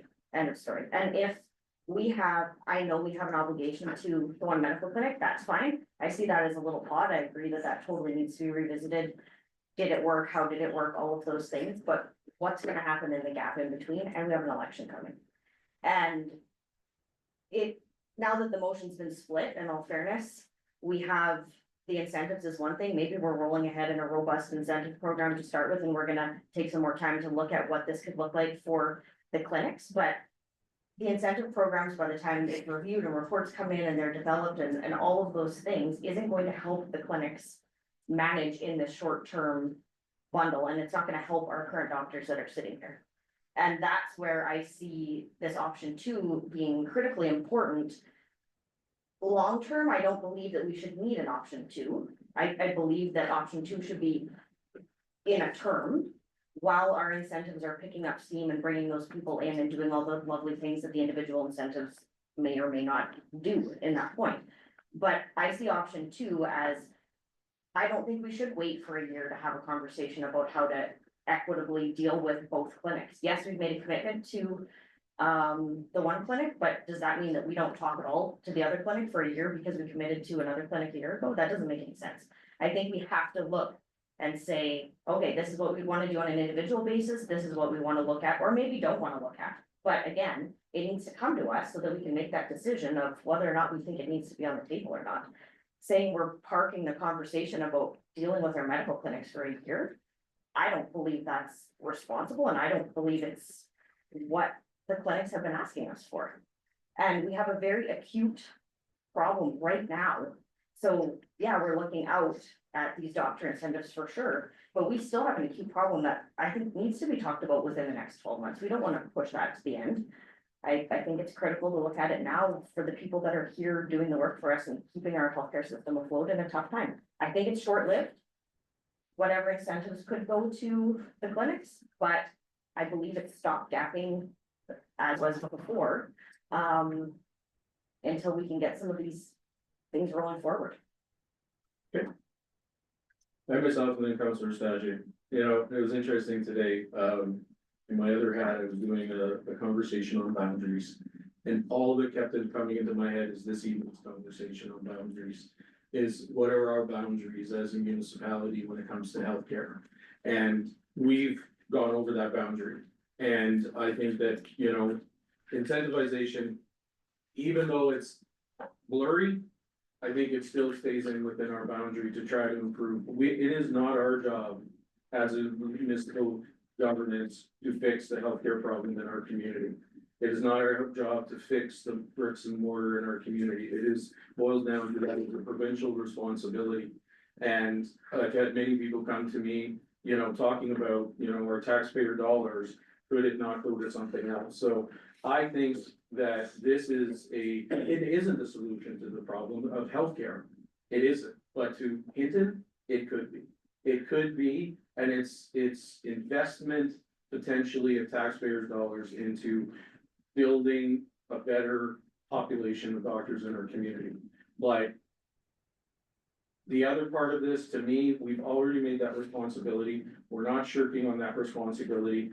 And I don't think we're having the conversation at the 11th hour, we're gonna have that conversation in the next 6 months. You know, or prepare for the next election or whoever's in council, but, you know, cause we do get reports back from the Hinton Healthcare Foundation on a regular basis, so. I guess that's what I look at, is we need to pull back a little bit and not make this make it totally our problem, but what can we do in our community to somehow stop the bleeding of the loss of physicians in our community, and to me, this is how it is. The second motion, this motion to me is not our responsibility anymore, and I think we tried it, and we're still trying it, but at the end of the day, how far are we gonna go? And, I think this is a better moving forward strategically, personally, and in 6 months, 7 months, we'll have that conversation, or the next council will have a conversation on whether or not we continue the financial support for the clinic. That's where I'm at, so. Councillor Stashik and then Councillor Riggs. You, sorry, I missed you. Sorry, Councillor Stashik. Thank you, Mr. Chair. My concern with moving forward with option two, in addition to the concerns I've already expressed, is it always makes me uncomfortable when we do one-off supports to individual groups or organizations, which is what we've done here. We've done a one-off subsidization model to the Hinton Medical Clinic.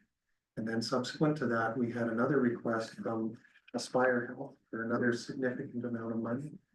My concern is what happens if another group of doctors comes forward and wants to open a clinic in Hinton and wants to be subsidized as well.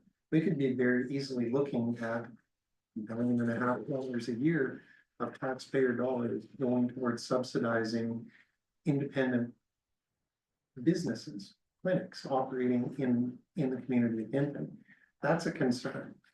So going back to the point that I made at the very start of this point that I'm making right now, I'm uncomfortable with the one-off subsidizations, which is why I supported option one and moving it forward.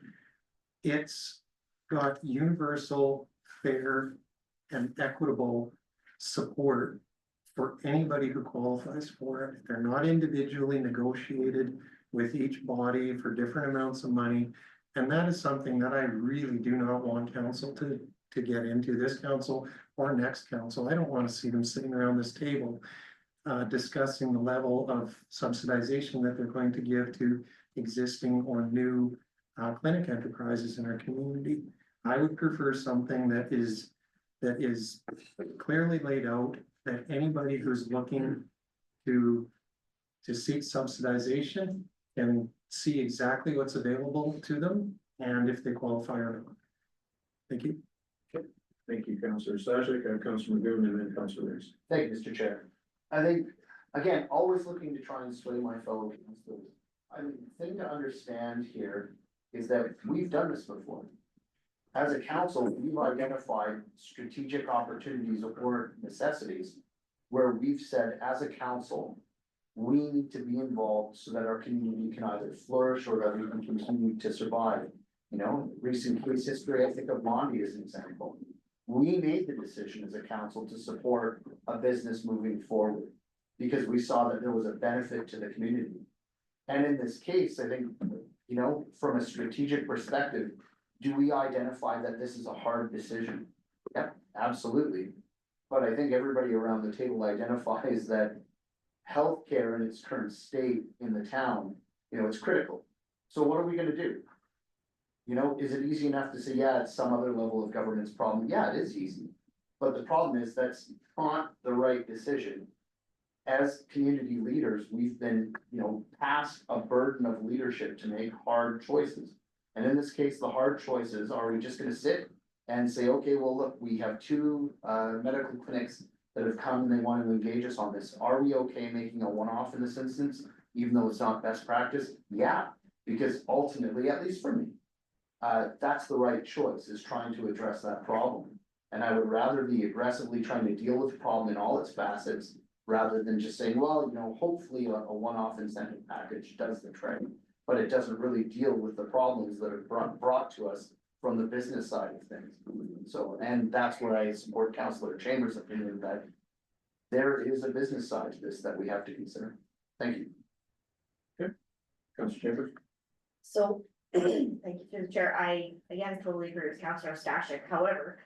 I definitely don't support the continuation of one-off requests from medical clinics at all. I totally agree with Councilor Stashik in that I don't think it's appropriate. Where my brain goes is this report outlining option 2 is something that is the same, so that what.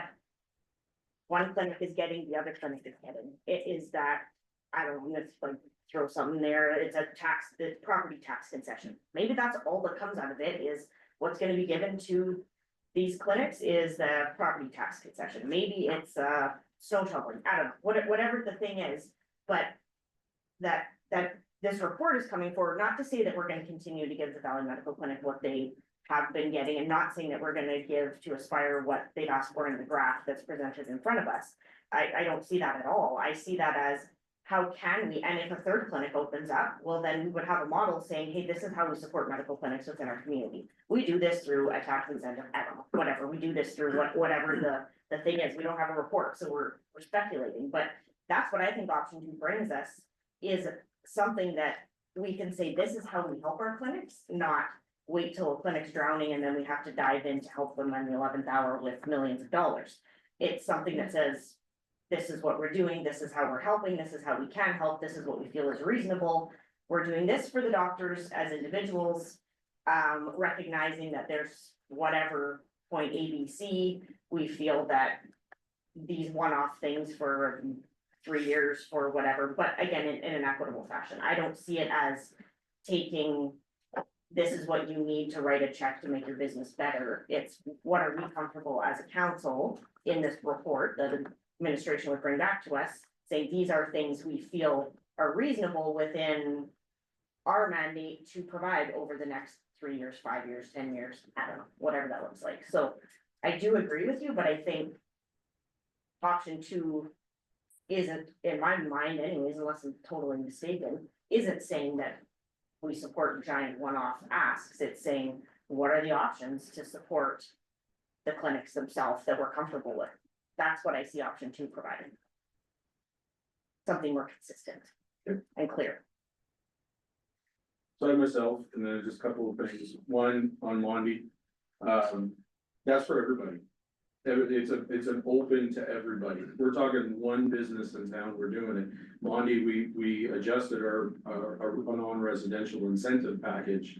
That anyone then can come in and benefit from that. So I realized we did that, but we did that to benefit, again, all businesses, whatever, and it could be smaller or bigger or whatever. I guess, and I know this might sound, I don't know, harsh or whatever, but what's stopping then, one of the things we hear in our community businesses is they can't get staff in our community. And if we could pay our staff more, they would come. So we want a tax incentive on our building so that we don't have to pay taxes, so we take in more money so we can pay our staff more. What stops other private businesses coming to our table and requesting one-offs or requesting incentives or whatever? It is a slippery slope to me, and that is the one thing that I've heard over and over again from citizens and residents, is that, you know, why are we supporting a business when we don't necessarily support all businesses in our community? And that's in this way. We support them in other ways, but we may not, but this particular one, and I know healthcare is very important, but again, boundaries, again, is my thing, is healthcare, and I realize it's even passing the buck. It is legislatively required. Municipal government is roads and what else, whatever that whole list is, you know, roads and garbage and all those things. Where on that column does healthcare fall under? Provincial government. It's clear and direct. There is no blurry line in between the two, in my opinion. And that's where we're blurring. Even number 1 is blurring it. I get that, but for me, I'm more comfortable with that at this one, and we're still contributing $500,000 for another year into our medical clinic that we can reassess that afterwards. So that's where I'm at. That's why I can't support this right now. I don't say that it's not gonna come. I'm just not interested in it right now. I want to put attention into this and get an idea of what incentives might cost us. So that's all I'm saying is from that perspective, and that's what I do agree with it, but it's also what I'm hearing from people that I talk to in the community as well, so. I'm done, Counselor McGowan. Oh, sorry, no, it was Counselor Grace, my apologies, it was Counselor Grace and then Counselor McGowan. You know, I'm listening to everybody, I am gonna support your motion, Ryan, I am. And I'm gonna support it because I am hoping that the information that comes back will, supplement the, motion that I'm gonna make right after we make this big one. And I wanna talk to you, Trevor, about what you said, about this all being a provincial responsibility, it's not our responsibility. If we don't do it, who's gonna do it? If we don't take care of this, we can't wait for them. So I have to disagree with, and that's all I'd say on that. Is that a question or can Well, I'd almost wanna limit debate on this, Yeah, because we no. talked about this. I? No, okay, fair enough. Counselor McGowan. You had asked, sorry, Mr. Chair, you had asked the question, what's to stop us? Or what's to stop somebody else from coming? The word no. Being a leader and saying, no, that's not appropriate, that's not what the community needs. Again, such is the burden of leadership, is being able to differentiate the times when you need to say yes and the times when you need to say no. And in this case, when we have healthcare in the state, it is, I'm okay saying yes. And if somebody says, well, geez, my roller skating, whatever, or my, my pizza joint, blah, blah, blah, yeah, no, you're not getting an incentivization package. We've got that covered. But getting enough physicians in town or making sure that a clinic can operate, yeah, I'm pretty comfortable saying yes. And I'm really okay going out to the public and explaining the difference. But again, it's just for myself. Okay, Meredith. Thank you, and through the chair to committee, I was really on the fence with this one. And generally speaking, after the presentation from the Healthcare Foundation last week, I'm not in support of continued financial clinic support. We found out last week, and this distresses me, that we're spending on average $20,000 a month to have receptionists sit in a locked room with lights off in the afternoons. We haven't seemingly added to healthcare in Hinton with what we've done. But council has swayed me. I'm going to vote in favor of this motion because I do want to see what the other options are for financial support with clinics. I don't feel like we've gotten results with what we've done so far. We're just about a year in and I haven't seen improvement in the community, unfortunately.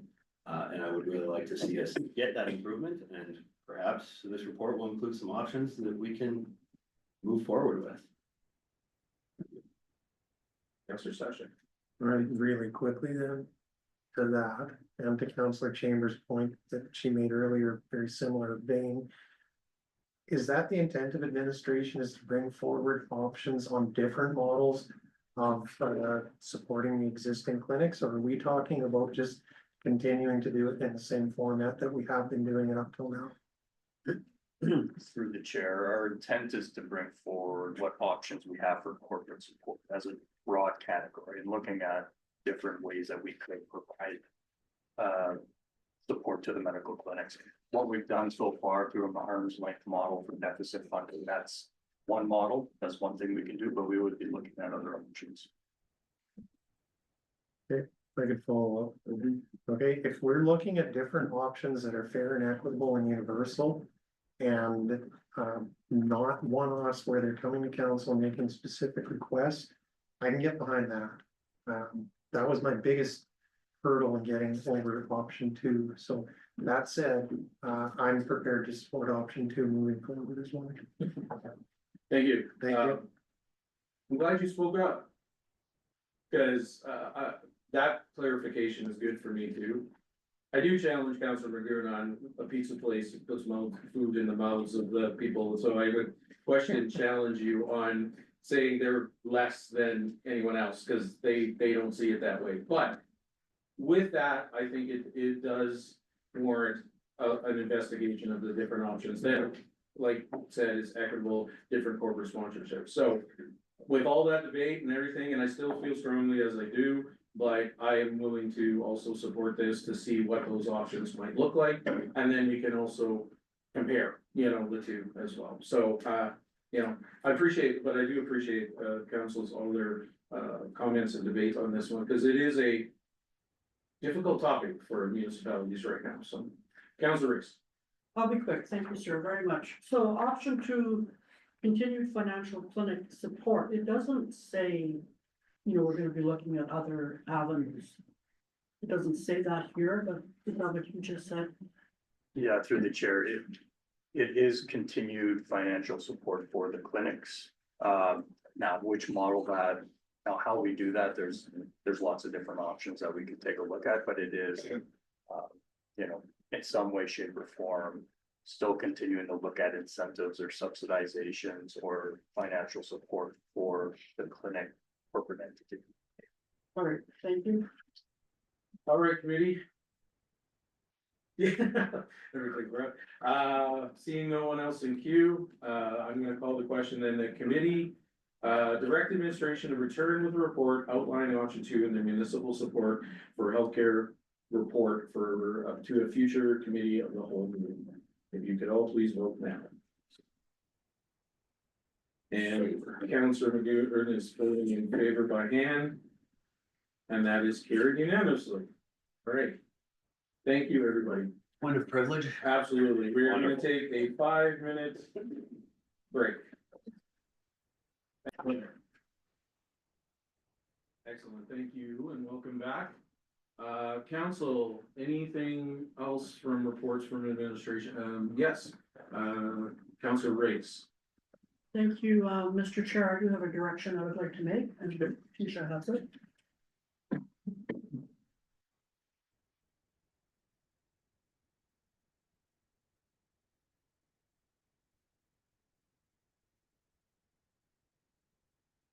I'll read off what I have, right here. Yep. I would like to direct administration to establish a subcommittee composed of 2 council members and an alternate. Local physicians, 2 community citizens, and, administration. For the purpose of collaboratively brainstorming and developing solutions to address the physician shortage in our area. I would like the first meeting to happen within 2 weeks and a report to council within 2 months of this date. I'm not gonna talk for a long time about this, but I'm hearing the word, we have a very complex problem here in town. I'm hearing the word critical. It's critical here in town.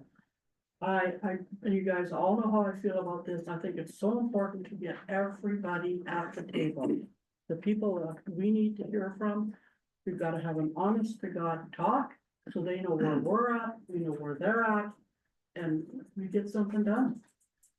Thank you, sir. Thank you, Councillor Race. So committee, we have a direction. If I can just read it in, the committee direct administration to establish a subcommittee composed of 2 council members and an alternate. Local physicians, 2 community citizens, and a relevant administrative staff for the purpose of collaborating, brainstorming, and developing solutions to address the physician shortage in the area. First meeting would happen within 2 weeks and a report to council within 2 months of this date. Okay, council or committee, Councillor Chambers, Councillor Stashek. Right? Thank you. So through the chair to Councillor Race, now that we've done our 2 directions, do you see this work helping to inform the report that administration is bringing back to us? Or do you see this committee as getting together to respond to the report that administration brings back to us? I see that the reports that admin is going to bring us will go to the subcommittee, and it will be part of their package to work with. Ready? So this is the intent, I just question the meeting happened within 2 weeks, part of it, if that's the case. So this is more like a review committee to say, this is what administration has brought and how does everyone feel about this? I wouldn't say it's a review committee, I would say, this is the information that we're gonna have a discussion on. We're gonna talk about incentives, we're gonna talk about housing, we're gonna talk about, the, medical clinic, you know, keep paying for it for the next year. We're gonna have an honest to God talk about what the doctors want, what we're thinking. But the information that admin's bringing us would just supplement that discussion or be headings in that discussion. To me, and maybe I'm missing the boat here, it's so important that the doctors, the people who we want to attract, the people we want to keep, are sitting at the table, talking to us. You know, if they're saying stuff to us that we know we can't accommodate, we're gonna tell them. Something good for now. You good? Okay, Counselor Stashik, Lagoon, and yourself.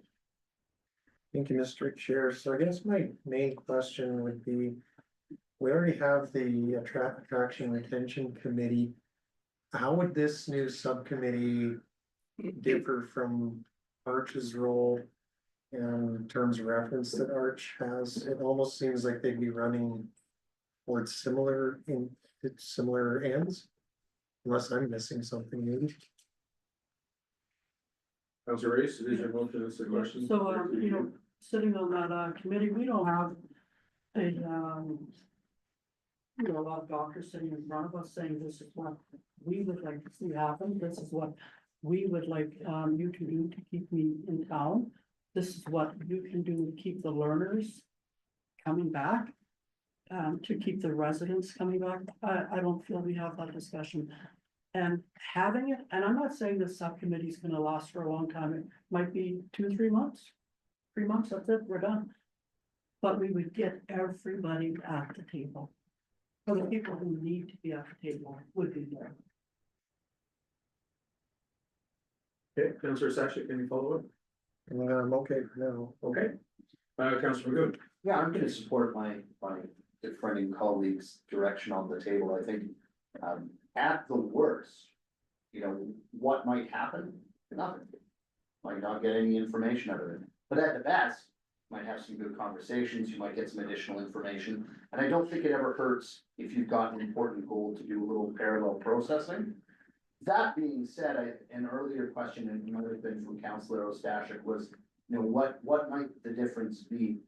But when I look at the wording of this direction request on the table, for me, this seems much more policy based, as it applies to the municipality. A little clearer, a little working, a working group of council oriented, which for me, that's slightly different. Same goal, but slightly different sort of framing. So for myself, I'm totally fine with this. Thank you. Thank you, Counselor Lagoon. I have myself. I guess the only thing, I'm not against it, but I guess. The work that's being done, I'm hearing from Counselor Race that. Administration would go away with those 2 directions we made to bring a report, and then it would be kind of looked at by this committee potentially.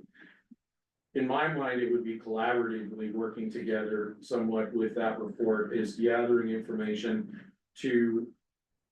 For example, incentives, if we are looking to get input from the local physicians of what would be reasonable incentives to bring in new doctors, retention and all that. To me, that information would be helpful to administration moving forward with some of the policy writing or some of the things. So I guess it's just strategically, what would this group be doing and where would it fit into what is already being done by administration? So that would be my only thought on this committee, is where does it fit and how can we work with administration together on that?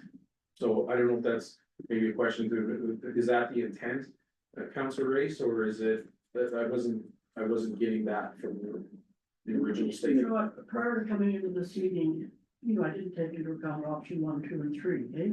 I mean, there would be discussion on options 1, 2, and 3 to see where everybody's sitting, you know, where our healthcare people are sitting. But I really feel that getting everybody to the table is gonna open up the dialogue and see where the doctors are, where the nurses are, where the nurse practitioners are. What they're thinking, I don't know. So that's what I'm trying to clarify, is that before or after administration does these 2 directions? You know, actually, it could be before. I don't know when you were planning on bringing those directions back to us. You know, I feel we gotta get some traction here. We really do. We gotta get some work done. And, you know, sitting down, having a conversation with everybody at the table. I'm not saying me at the table, but council at the table. our doctors at the table, admin at the table, and our purpose of being there is to make something positive happen. Okay, we cannot afford to lose one more doctor, we truly don't. So before I go to Council Chambers, I just want to clarify with the CEO Panasic, when you read this subcommittee motion or direction, where do you see this fit in with the previous motions or directions that were just made? Through the chair, but future, we will bring the motion up on the screen. Oh, yeah, I forgot to change.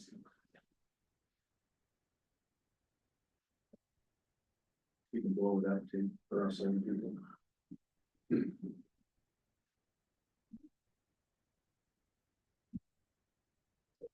That big enough?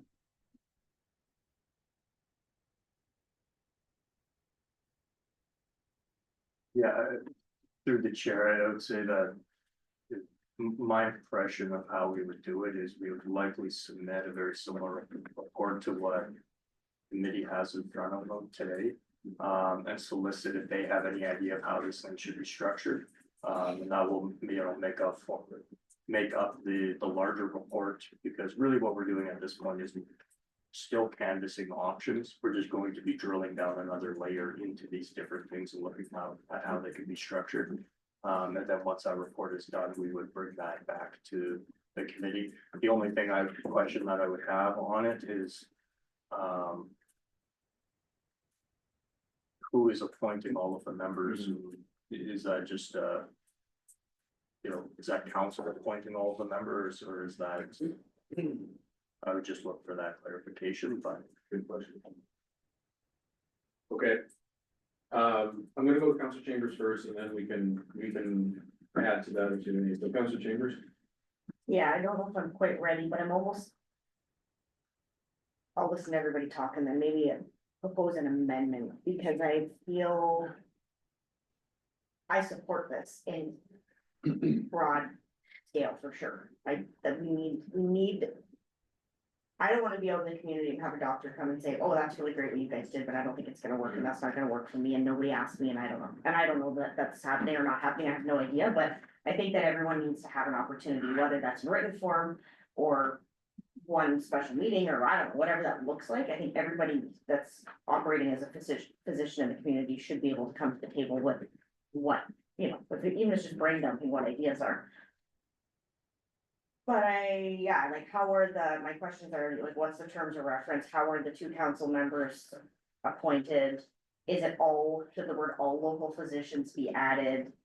How do we determine community citizens? And I think that the wording should maybe not say to address the physician shortage in our area, because I don't believe that's the end goal. That's not the purpose of the committee. So I would say maybe that it would be for the purpose of collaboratively brainstorming and developing solutions, or in reviewing the municipal support for healthcare report, something to that effect, so that it's really specific to the work that they're doing, because we have the attraction and retention committee that's looking after the physician shortage, and I do think that's separate. If this work is really specific to those options, 1, 2, that we've done, I think this needs to be really clear that that's what that is, and I don't know if I'm comfortable with keeping a timeline in the motion either, because I just don't know that we can meet that, or administration can meet that. So I'll listen to everybody else and maybe keep brainstorming, but that's kind of where my head's going for feedback.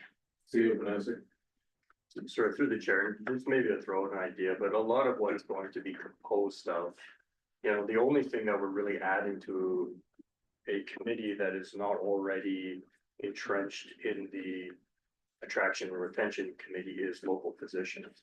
So even if the motion was specific to canvassing all local physicians on their thoughts, we can come up with some kind of process to go into the local physicians, but the council members, the community citizens, administrative staff, I'm not sure about that, but generally the body's there, but I see this as, maybe bringing in the local physicians in a more meaningful way, but it's just an idea. Okay, thank you. Councilor Grace. Here's what I have to say. you can make as many amendments to this as you want, as long as you support it. I really feel the subcommittee, get the people to the table. There could be stuff brought to the table that we never even considered. So I just really want your support on this. So if I may add myself and then Councilor Dragoon, I guess you brought up a very good point on the terms of reference, because when we start making these committees, then it adds another layer. Now, I do believe that in the past, we have done working groups that kind of went around that need for terms of reference. However, I appreciate, CEO Canassi's words on, you know, adding to canvas the physicians, especially when we're looking at those incentives and things and getting ideas. I think, you know, to build on, to have that part of the existing group could potentially accomplish what this would do. It's just adding that local position part of it. You know, so, yeah, I think that, you know, maybe we're trying to create something that could be already, but just tweaking what we already have would be more. And more timely, I think too, because my other question, you're right, is who's gonna pick this committee? What community members? And I mean, we go through a vetting process, application process of. A great person on this committee. That's where, you know, maybe that's something to avoid that whole process, but that's just some thoughts. It's your motion, but I'll move on to Councilor Dragoon now too. Well, ditto. Okay. You know, I think, the problem really is around the structure that comes with subcommittees. And I think both Trevor and Jordan, they're right there. I think a working group of, and Kristen, I think the working group avoids a lot of those legislative necessities. But I think the thing that the CO highlights that's really important too, is if that group of concern you wanna get to, if that core group is, local physicians, then why not just start there with your working group, focus on that group, engage, and then move on to the next group if you feel like there's something else that needs to be engaged with, right? Just focus on that one thing at a time, and I think what that does is that'll keep, it gives you a better chance to stick to the timelines that you've highlighted in your direction on the table.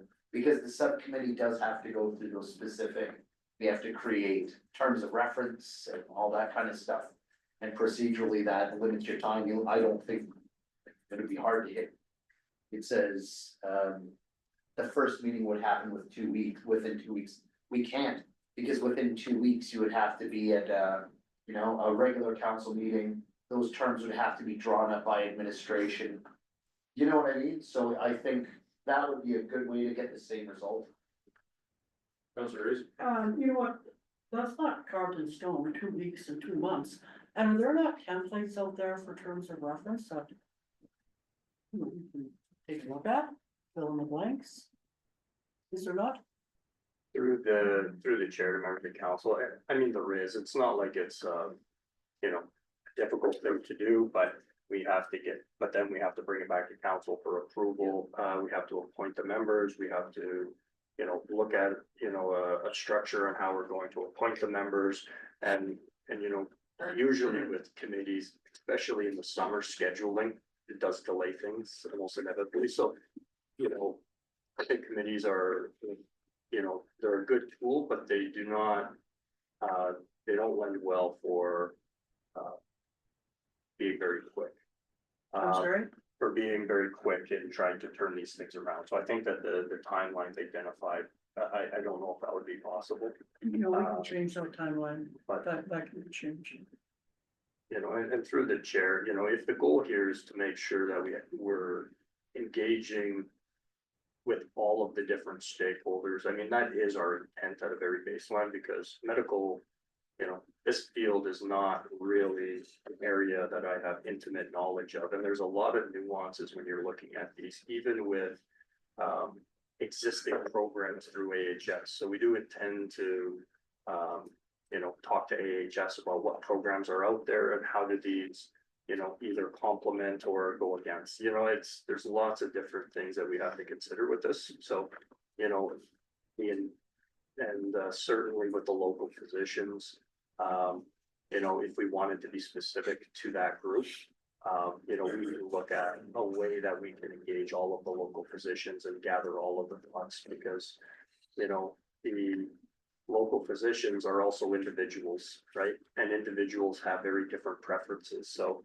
if we're not doing all of them, it may be a subset of different preferences. And I know when you look at incentives, you know, doctors will look at incentives very differently depending on, you know, are they coming out of school? Are they well established? You know, there's tax implications to certain, you know, certain ones. So I would say that we are better off of rather getting a sample group of physicians. We'd probably be better off to look at all of the physicians in town, because there really isn't that many, and solicit their input from this. So I'm kind of getting a feeling that the subcommittee is not popular. Council Chambers. I think I'm ready to venture, and please help me if I'm not doing it right, amendment. Amendment? Yeah. Go ahead. I'll read it and then if everyone is okay, I'll go over it. So it would be that, committee direct administration to establish a working group instead of a subcommittee, so a working group with all local physicians for the purpose of collaboratively brainstorming, developing solutions, and reviewing municipal support for healthcare with a minimum of 3 meeting or engagement opportunities. And if I, So Yeah. I wanna, I see this as a totally different motion to CAO than what is up there, so it's kind of more of not less of an amendment, or is it's kind of changed the content of it? So looking procedurally, CAO, would you concur that this is kind of like a totally new motion from the original? You know, through the chair, I would, you know, if council's okay with it as an amendment, I am. You know, it's a different structure, but it's, I would say I guess the intent is the same, intent so is there. if council's comfortable with it, I have no objections. All I'm asking though is it would basically reform this, what we, because we can't add it to the, like, we wouldn't be adding it to this particular current motion. Like, we wouldn't be, like, it would be all new, wouldn't it? no, a lot of wording is the Is same. the wording, okay, well, I guess usually when we amend, we either eliminate a word or we add a sentence to it, this kind of does it different, but I'll look to our CEO for procedurally on that one, so that's much like my interpretation is that. Yeah, through the chair, I think it's.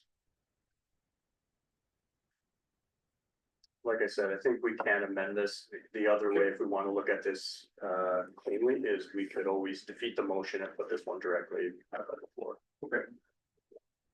Well, let's go with the amendment and with Council Chambers, you can speak to it then, and then we'll figure out the wording in the, if it passes. To the original one.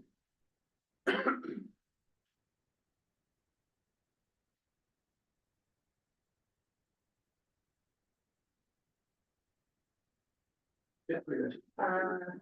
Collaborative, developing solutions.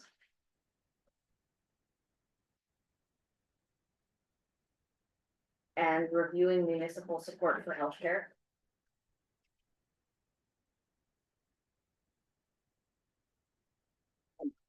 The rest of it. Okay, would you speak to it? Yeah, I do think that I believe it matches the intent of Councillor Race wanting to have all the doctors have an opportunity to meet. I think it still speaks to her wanting the doctors to be able to brainstorm, like that's her wording, the brainstorming, developing solutions. Again, I think the change to municipal support for healthcare instead of addressing the physician shortage is more direct about the purpose of it, because we have Arch already doing that, the physician work. I think this is very specific to that, and I think while it's changing the timeline, I think giving it some 3 different options, maybe one is kind of before we get into the report, a bit of that brainstorming piece. Once the report is released, what how do they feel about what's coming out of the report that's been brought back? And then the third one, maybe more around, what does this look like once council's made a decision and how are the doctors feeling? So I'd see it kind of in those sections of a little pre-work, a little, this is what council's dealing with, gonna be talking about, and then how is this rolling out at the end? And I see it as a good way for our current doctors and current staff to be able to weigh in, that we're not just focusing on new doctors and new people and new conversations, it's what's happening here now and how do we look at what's happening today and also the new side of it. So I believe that's Councilor Race's intent, if I'm not mistaken. Okay. I guess I have one quick question though, because when we come back to wording, the original has subcommittee composed of. This year, we composed of 2 council members, local, this you're proposing is that the working group is solely the physicians. That's No other members or no other. So additions. administration meeting. with the Administration. physician. All right, Councilor Reyes? Thank you. Sorry, say that again. So the working committee is comprised of the doctors and Administration. admin. I believe that's what Taylor Panastic said it was like to meet, the group just meeting with the doctors for input. Is that, or Yeah. did I misunderstand that? Yeah, through the chair, that's correct. So it's just really a group of the local physicians and likely, me facilitating the conversation and providing the information and recording it. I have Councilor Magoo and then Councilor Stashik.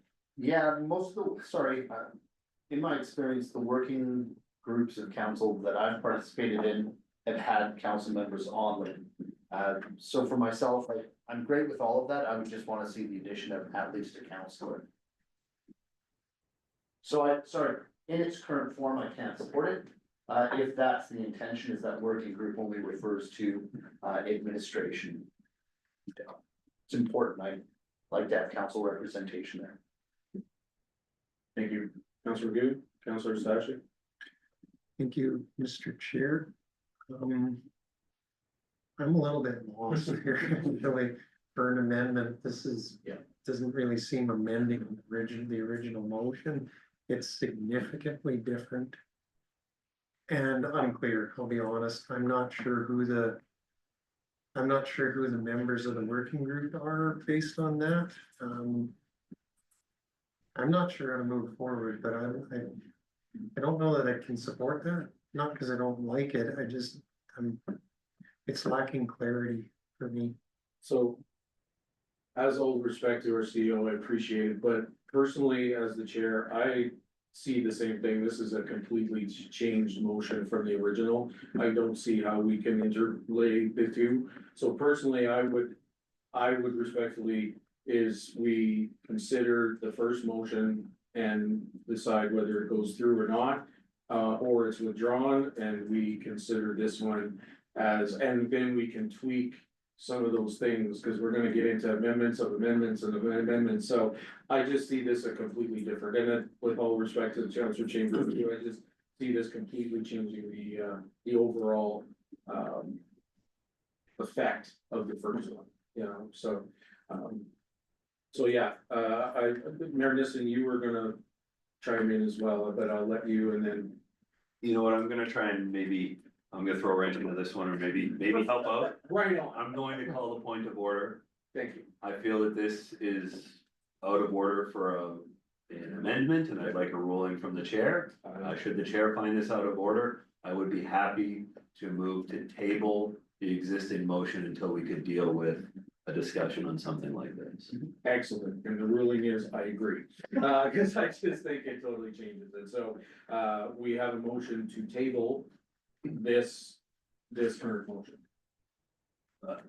Correct? The motion, not the amendment, that's on the screen current. Oh, so tabling the original? So if I may, Yeah. Chair, if this is an out of order amendment, Right. then it would be gone. Okay. Then we would be back to the original motion is my understanding, Perfect. and I would move to table that motion until council can discuss the possibility of a working group. Thank you. I'm not interested in voting on the original motion just yet, I'm interested in Thank you for that clarity. Okay, thank you. So the current motion then is no longer valid? Councilor Bruce? Okay, what I would suggest is that I withdraw my motion. And you have the right to do that, but if we have a motion to table it, then we can deal with it later. Because maybe there still is appetite for that, so I wouldn't be too quick to. Yeah, I just wanna Yeah. add, I like what you're saying, I do, I think, and you're very supportive. We do need the council added to it, so what I would like to do, and currently I can't, is withdraw my motion.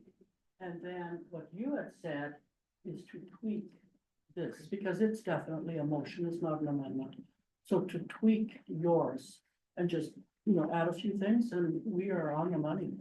We are. So you have every right to withdraw and we can look for any opposition. I just don't wanna be too quick to withdraw your motion without it. So, but if it is your motion and if you're choosing to withdraw it, then you have the right to do that. Could I ask how many people are gonna support this one first? No. But if you, are you, You know what, I appreciate what Kristen has brought forward, and what is it, a working committee as opposed to a subcommittee. This is gonna take a lot of time, a lot of effort, so I would respectfully like to withdraw. so committee, is there any opposition to Councilor Race withdrawing her motion? And seeing none, so we'll consider that then withdrawn. And we're open to any new direction or motion. So Councilor Chambers, you didn't lose that word. Okay, perfect. Just want to make sure you didn't get rid of it completely, so. May I make a comment? Absolutely. Briefly before Councillor Chambers Yeah. reads off Yeah. the motion. In the last wording that was up on the screen, I had a little bit, well, it's taking a bit more of a mental leap than I think I'm capable of to consider that all of our physicians could be in a room together at the same time. Right. And so I would be very interested in seeing a solution that accounts for the fact that most of our physicians will be accessed one or two at a time. Because they are obviously very, very busy people and they have to cover off our community 24/7. Very good point, Mayor Nissen. So Councilor Chambers. I'm allowed to talk before I make the motion, right? Sure. You're allowed to talk, yeah. I'm giving you I'm allowed to talk. the opportunity. There you go. So. I thought in the original wording that engagement opportunities. Would maybe sum that up, is that a survey, is that an ability to respond to information? So minimum of 3 meetings or engagement opportunities, so they've been approached, it doesn't mean they're gonna come to the meeting, it doesn't mean that they're gonna respond to a survey or send an email, or I don't know if that can be more clear. And then. Local positions. 2 members of council and administration, like that's more clear. Maybe. Should I try it and then you guys help me? So my motion I would like to put forward. Is that council direct administration to establish a working group, local physicians, 2 members of council and administration. For the purpose of collaboratively brainstorming, developing solutions. And reviewing municipal support for healthcare with a minimum of 3 meetings or engagement opportunities. And if we need to. If anyone wants to add to that engagement opportunities to make it more clear. That there wouldn't just be a meeting at 2 o'clock on a Monday and show up or not, that's a great point, that wouldn't necessarily work for everybody. I'm open to. Friendly amendments. Okay, so council or committee, if everybody can read that, or Councilor Chambers for sure, because it's hers. And then we can just look at any amendments if we see necessary. Mayor Nissen. Thank you. And through the chair to administration, should this direction pass today, what does that look like in the minds of administration right now? Through the chair, I would say that right now, I mean, I'm clear on the motion, I'm not clear on how, we would. Move forward with that, likely I would meet with the members of council, or a member of staff would meet with members of council, decide on how we want to move forward, but. this could probably include. An in-person meeting and probably some virtual engagement where we solicit the input from the local physicians and. Come together and look at how we put that together in terms of the report for council. Okay, Harrison. Is the wording to your satisfaction at this point? At this point, I Okay, think so. so let's read that, if we can see it up on our screen, please, Fuchsia, and then I'll read out and then we can debate and discuss.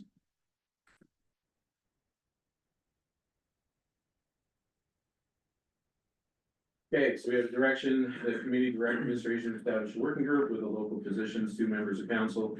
And administration for the purpose of collaboratively brainstorming, developing solutions and reviewing municipal support for healthcare with a minimum of 3 meetings or engagement opportunities. It's our direction, so committee. Comments, questions on it? Councilor Reese? When would this be commencing? Administration? Through the chair, I don't have those details. Okay. And then at the end of the day, is all this collectively brought back to council? Is that our end goal, is to bring everything we collected back to a standing committee meeting? Through the chair, that's correct. Yes. So I have 2 questions. Working group, does it require in terms of reference? Through the chair, no. Okay. So I'm not against this. The only thing is, I think, and that's why I liked what CEO Knassig said earlier, is without going into 2 counselors and administration, but they're doing a report, they're gonna then solicit, and that would be how I would see is solicit from whether that be in-person meetings, invitations, by survey, by email, by virtual, whatever, but not needing necessarily the 2 counselors and just getting that input from our local physicians, knowing now we're moving forward with, looking at an incentive bylaw or incentive policy, looking at, the future of, getting their thoughts and everything on it, that doesn't require meeting time or anything like that. That's how, because we've already got 2 counselors on that, I'm gonna go back to that, what was said before, that doesn't require, because at the end of the day, you have 2 counselors, 3 meetings, engagement, that's meeting, it's meeting, fees that are required from those counselors, there's other things, and whereas we could solicit that information, I think, a lot easier and simpler than doesn't require working group. And is that fair to say, CEO Knassig?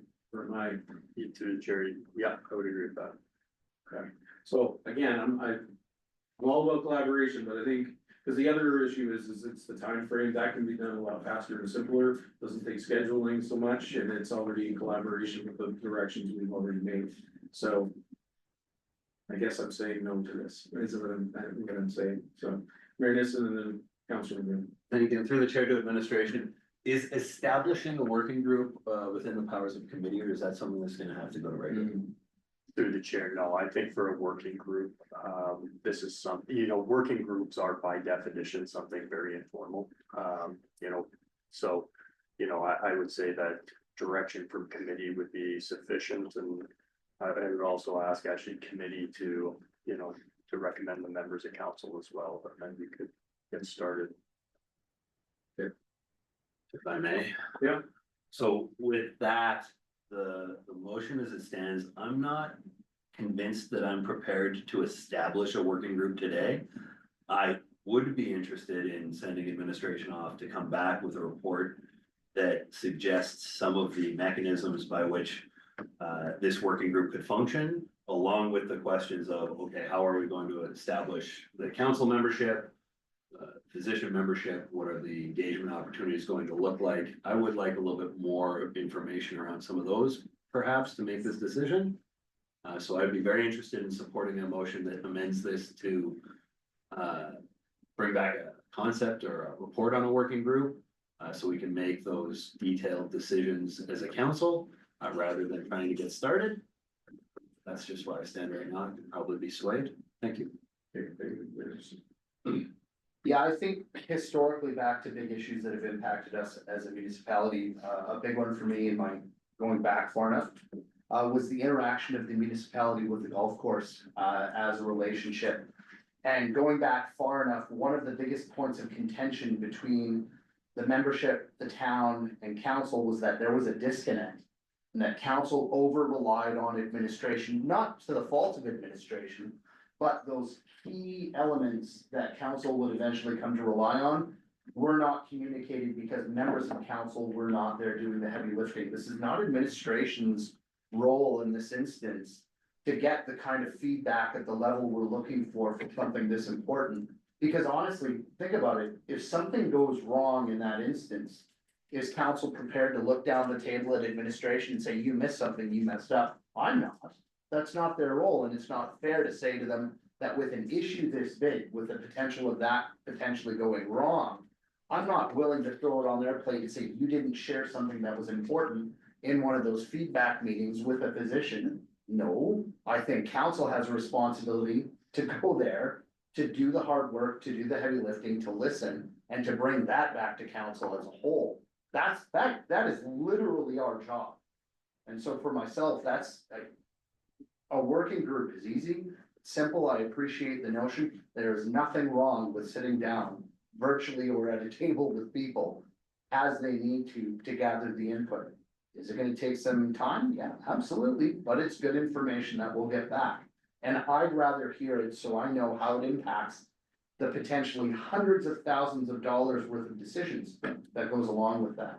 And not then leave it on administration's plate where if something goes south, I can say, well, I didn't get all the information. That's not fair for myself.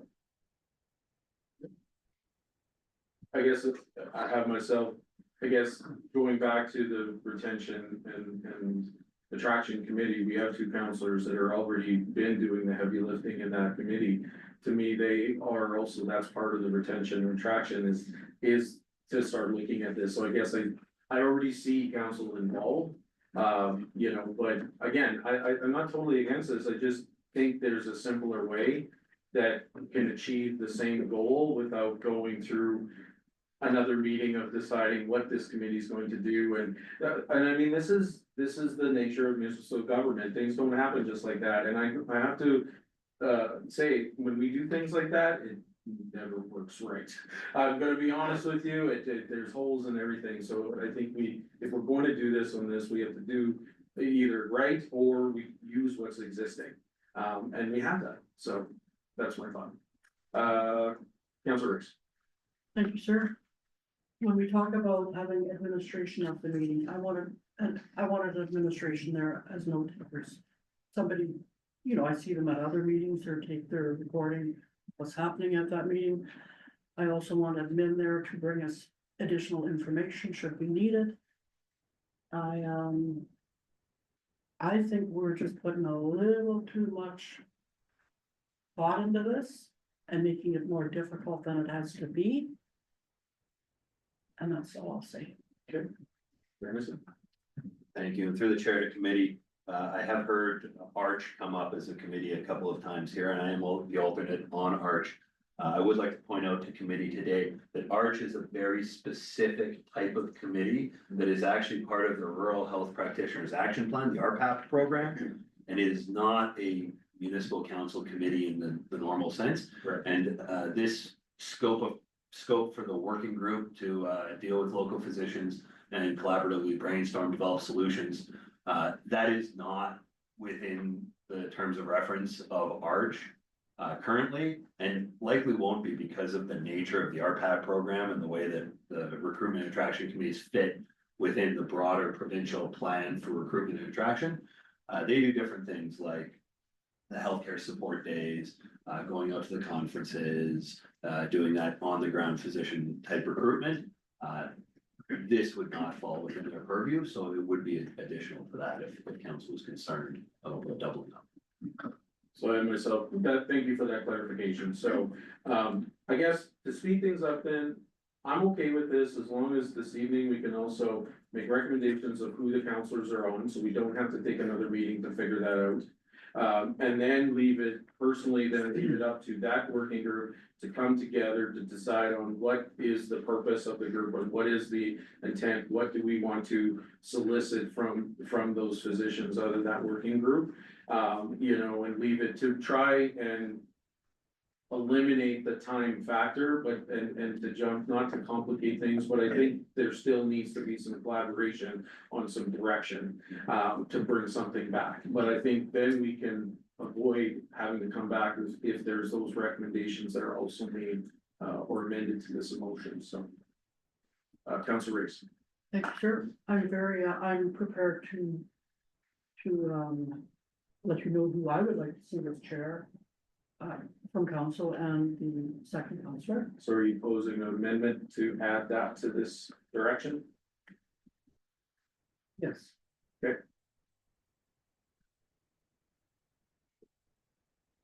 Look to amendment. Okay, and right after, future right after council? Yeah. Members of council? Point of order. Oh, yes. If this were to go through to an amendment, I can see this creating two decisions. Okay, And the decision to create a working group and the decision to appoint people to the working group. okay, And I will immediately request to split that motion, should it come. fair enough. Thank you. Okay, so with that, any thoughts? I would say let's vote on this and then I'll make Okay, it separate. Fair enough, so no, then, thank you, Fusion. Thank you, Mayor Nissa. Okay, committee, is there any other conversation or any amendments to the current direction? Seeing none, then we will call the question, the committee direct administration to establish a working group with local physicians, 2 members of council and administration for the purpose of collaboratively brainstorming, developing solutions and reviewing municipal support for healthcare with a minimum of 3 meetings or engagement opportunities. Please vote now.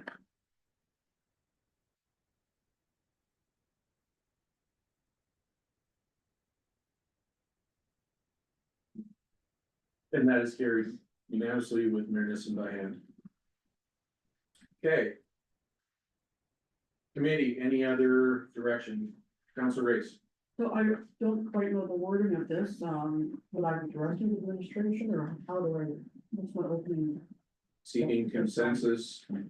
Oh, okay, I am seeking consensus from council to appoint Councillor Trevor Hawes as chair of this working committee. And Councillor Kristen Chambers as a member of this working committee. And Mayor Nissen is alternate. And I have to say, I might be putting you guys on the spot. I've not talked to you about this. So, and I look at you as the role you have, how busy you are. Thank you. Thank you, we'll just capture that completely, so. Council Race, if you could please review that.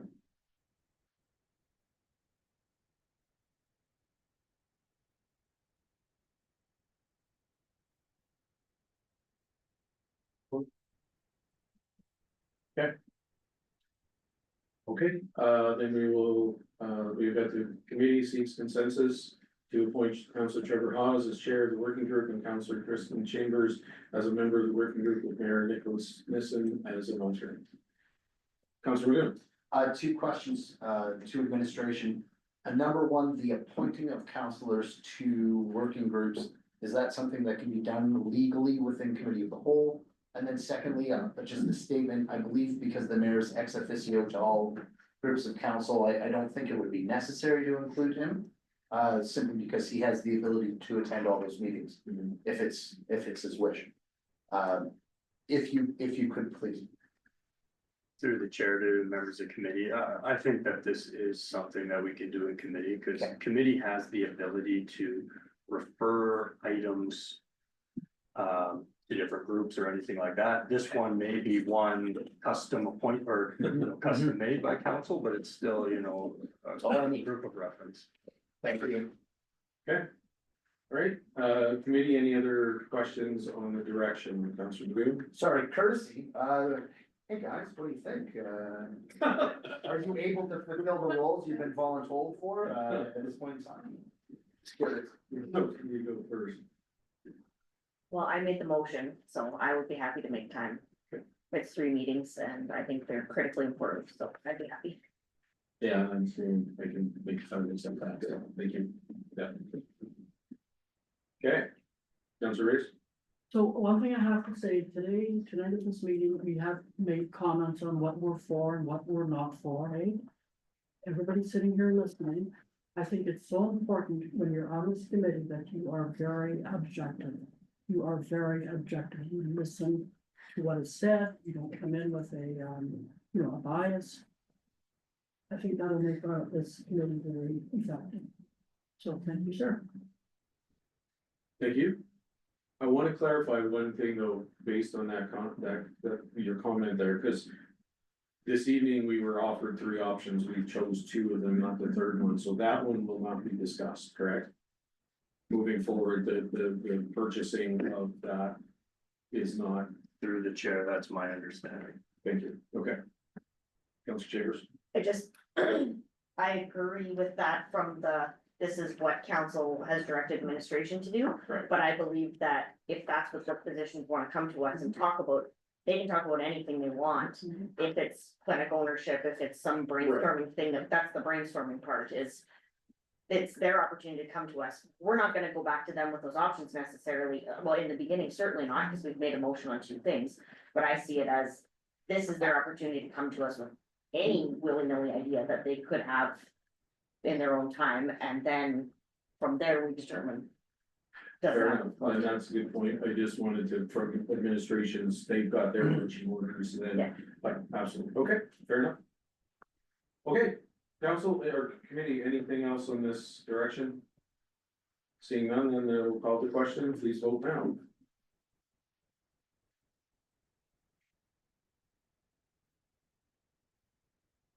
And that is carried unanimously. Tongue in cheek, I'd like to send the province a bill on talking about healthcare in our community when it's their responsibility.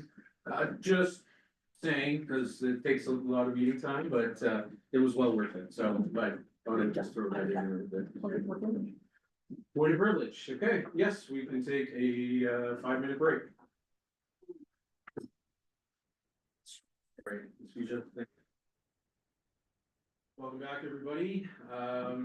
All right, is there anything further from council on the municipal support for healthcare? Mayor Nissa?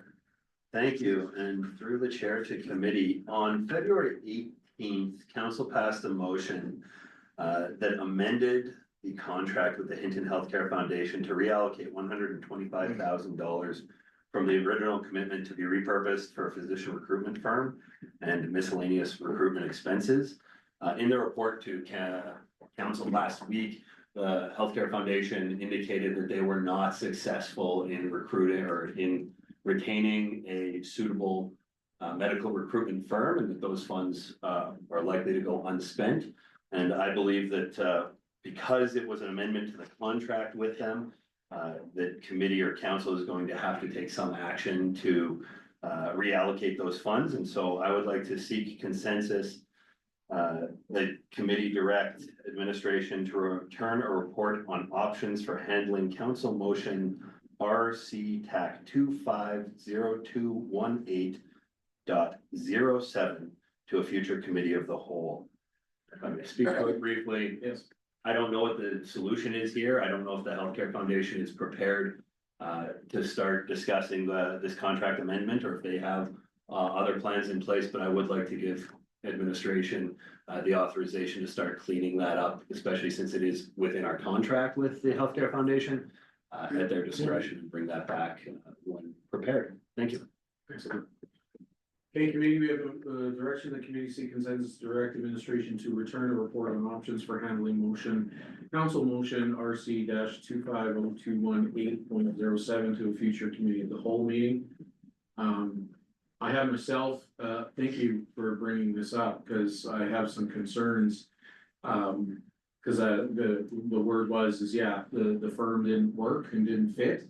My question is that the only firm? Is there other options? And, you know, because I think that part of the conversation for the incentive policy was hopefully being able to give a recruiting firm some teeth to attract people, right? So The sense I was getting in the report, last week was that it's challenging to find one, so, and that was not the feeling I got or the thought I got from originally we brought this forward, so I appreciate this coming forward to, reconsider what our options are, and it is a lot of money, so, excellent, thank you. Anyone else want to make any comments or questions or debate on this? Seeing none, then, we will call the question. If you could please vote now. And that is carried unanimously. Thank you, Mr. Mayor. Committee, anything else for reporting? Seeing none, then we will move on to section 5, correspondence. We have a letter from Alberta Municipalities Affair pre-election disclosures. Councillor Stashik? Thank you, Mr. Chair, I'd like to see consensus of committee to accept correspondence for information, please. Thank you, Councillor Stashik. And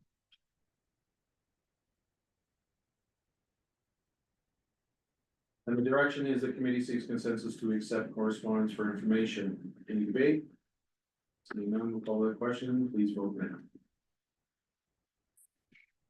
And that is carried unanimously. Thank you very much, committee. Moving on to our reporting, so council reports, so look to my right to Councillor Magoon. Nothing to report, Mr. Chair, thank you. And thank you, Councillor Chambers. You're innocent? Thank you. Through the chair of committee, the mid-sized towns mayors caucus key messages from May 15th, 2025 were released this week, and I'd like to just give the key messages to the committee at this time. So as of May 15th, 2025, the Midtowns Mayors Caucus will be sending a letter to the newly appointed Minister of Municipal Affairs, Dan Williams, requesting a meeting with the minister. The MTMC executive will attend the meeting when scheduled. Letters of introduction of the Mid-sized Towns Mayors Caucus will be sent to provincial MLAs. Chairperson Rhonda Hunter and Vice Chairperson Richard Warnick will schedule an introductory meeting with Alberta Municipalities President Tyler Gandam to be held in June. The caucus approved the revision of the terms of reference to identify that virtual meetings will be held on the second Thursday of meeting months, which include January, May, July, and November. The caucus will meet in person at the Alberta Municipalities Annual Convention and Spring Municipal Leaders Caucus. Additional meetings may be scheduled by motion on agreements of the majority of the MTMC membership. And the MTMC logo has been approved with no identified tagline. That is all I have to report this week. Thank you, Mayor Newsom. Councillor Stashik. Nothing to report, Mr. Chair. Councillor Reese. Thank you very much. Last week I attended the Community Futures West Yellowhead meeting. It was a very short funded meeting. I did get an email today regarding Lemonade Day. I cannot find that email to get information out of it, but Lemonade Day is coming up. Thank you. Thank you. I can speak to. Oh, you can be eliminated? Yeah, if Lemonade Day is this Saturday here in Hinton. So, yeah, that was, I have the pleasure, in 8 years as counselor, have not had the opportunity, finally could make it work. I'll be judging the Lemonade Day, so I'm looking forward to that happening on the 14th. And didn't realize there was so much paperwork and judging criteria that I need to follow. But I will definitely look into that. And I'm looking at the weather, hopefully, might have to take an umbrella with us, because it looks like a little bit of rain in the forecast, but I'm really looking forward to the opportunity to, have some lemonade all day long. So, other than that, that's all I have to report. So. Moving on to our CEO, I realize you have your monthly operating highlights, so anything else that you want to add, or? Through the chair, nothing else to add unless there's any questions from council. Committee, any questions for our CEO monthly report there? I had one, but I can't remember what it was.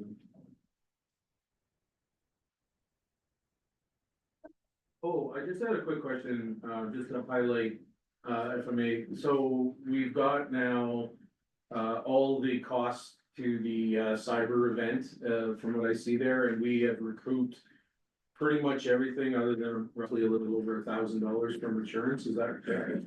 $2 committee, that is correct, yes, so the deadline for filing on our insurance passed about a week ago, so we were well within the timeline.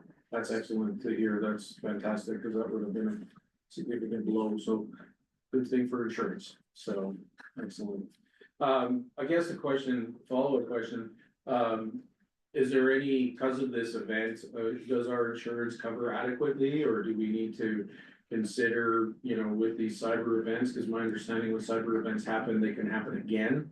Do we need to consider more coverage or anything that changes the budget in regards to that, or are we in good shape? Through to all of committee. Potentially, they won't look at us now for increasing our coverage unless it may be at a cost very, very dear. So we are having those conversations when we go through our renewals in October. We did not carry or do not carry at this time what they call a brick and something policy. It's escaping me now, and that's why none of our hardware was able to be covered. So when hardware is being covered under the normal operating life cycle replacement. So we will have those conversations if there's anything significant that we can bring back. I will note that one of the staff members recently attended a conference and received some fairly good comment back from the presenters that they felt the event was handled quite well and had followed some of our communications, and they were very supportive of what we've done. Excellent. Okay. Perfect. Committee, any other questions on the report? Excellent. Thank you, CEO Gnasek. So next we have our closed session on the agenda, so I would look for a direction or motion to go into closed session. Councilor Chambers, Make a motion that we move into closed session at 7:02. thank you.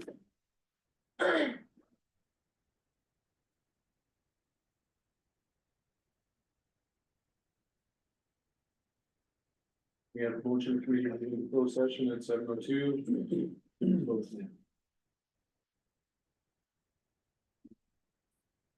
That is very unanimously. Thank you. Thank you, everybody. Thank you, council. Have a good night.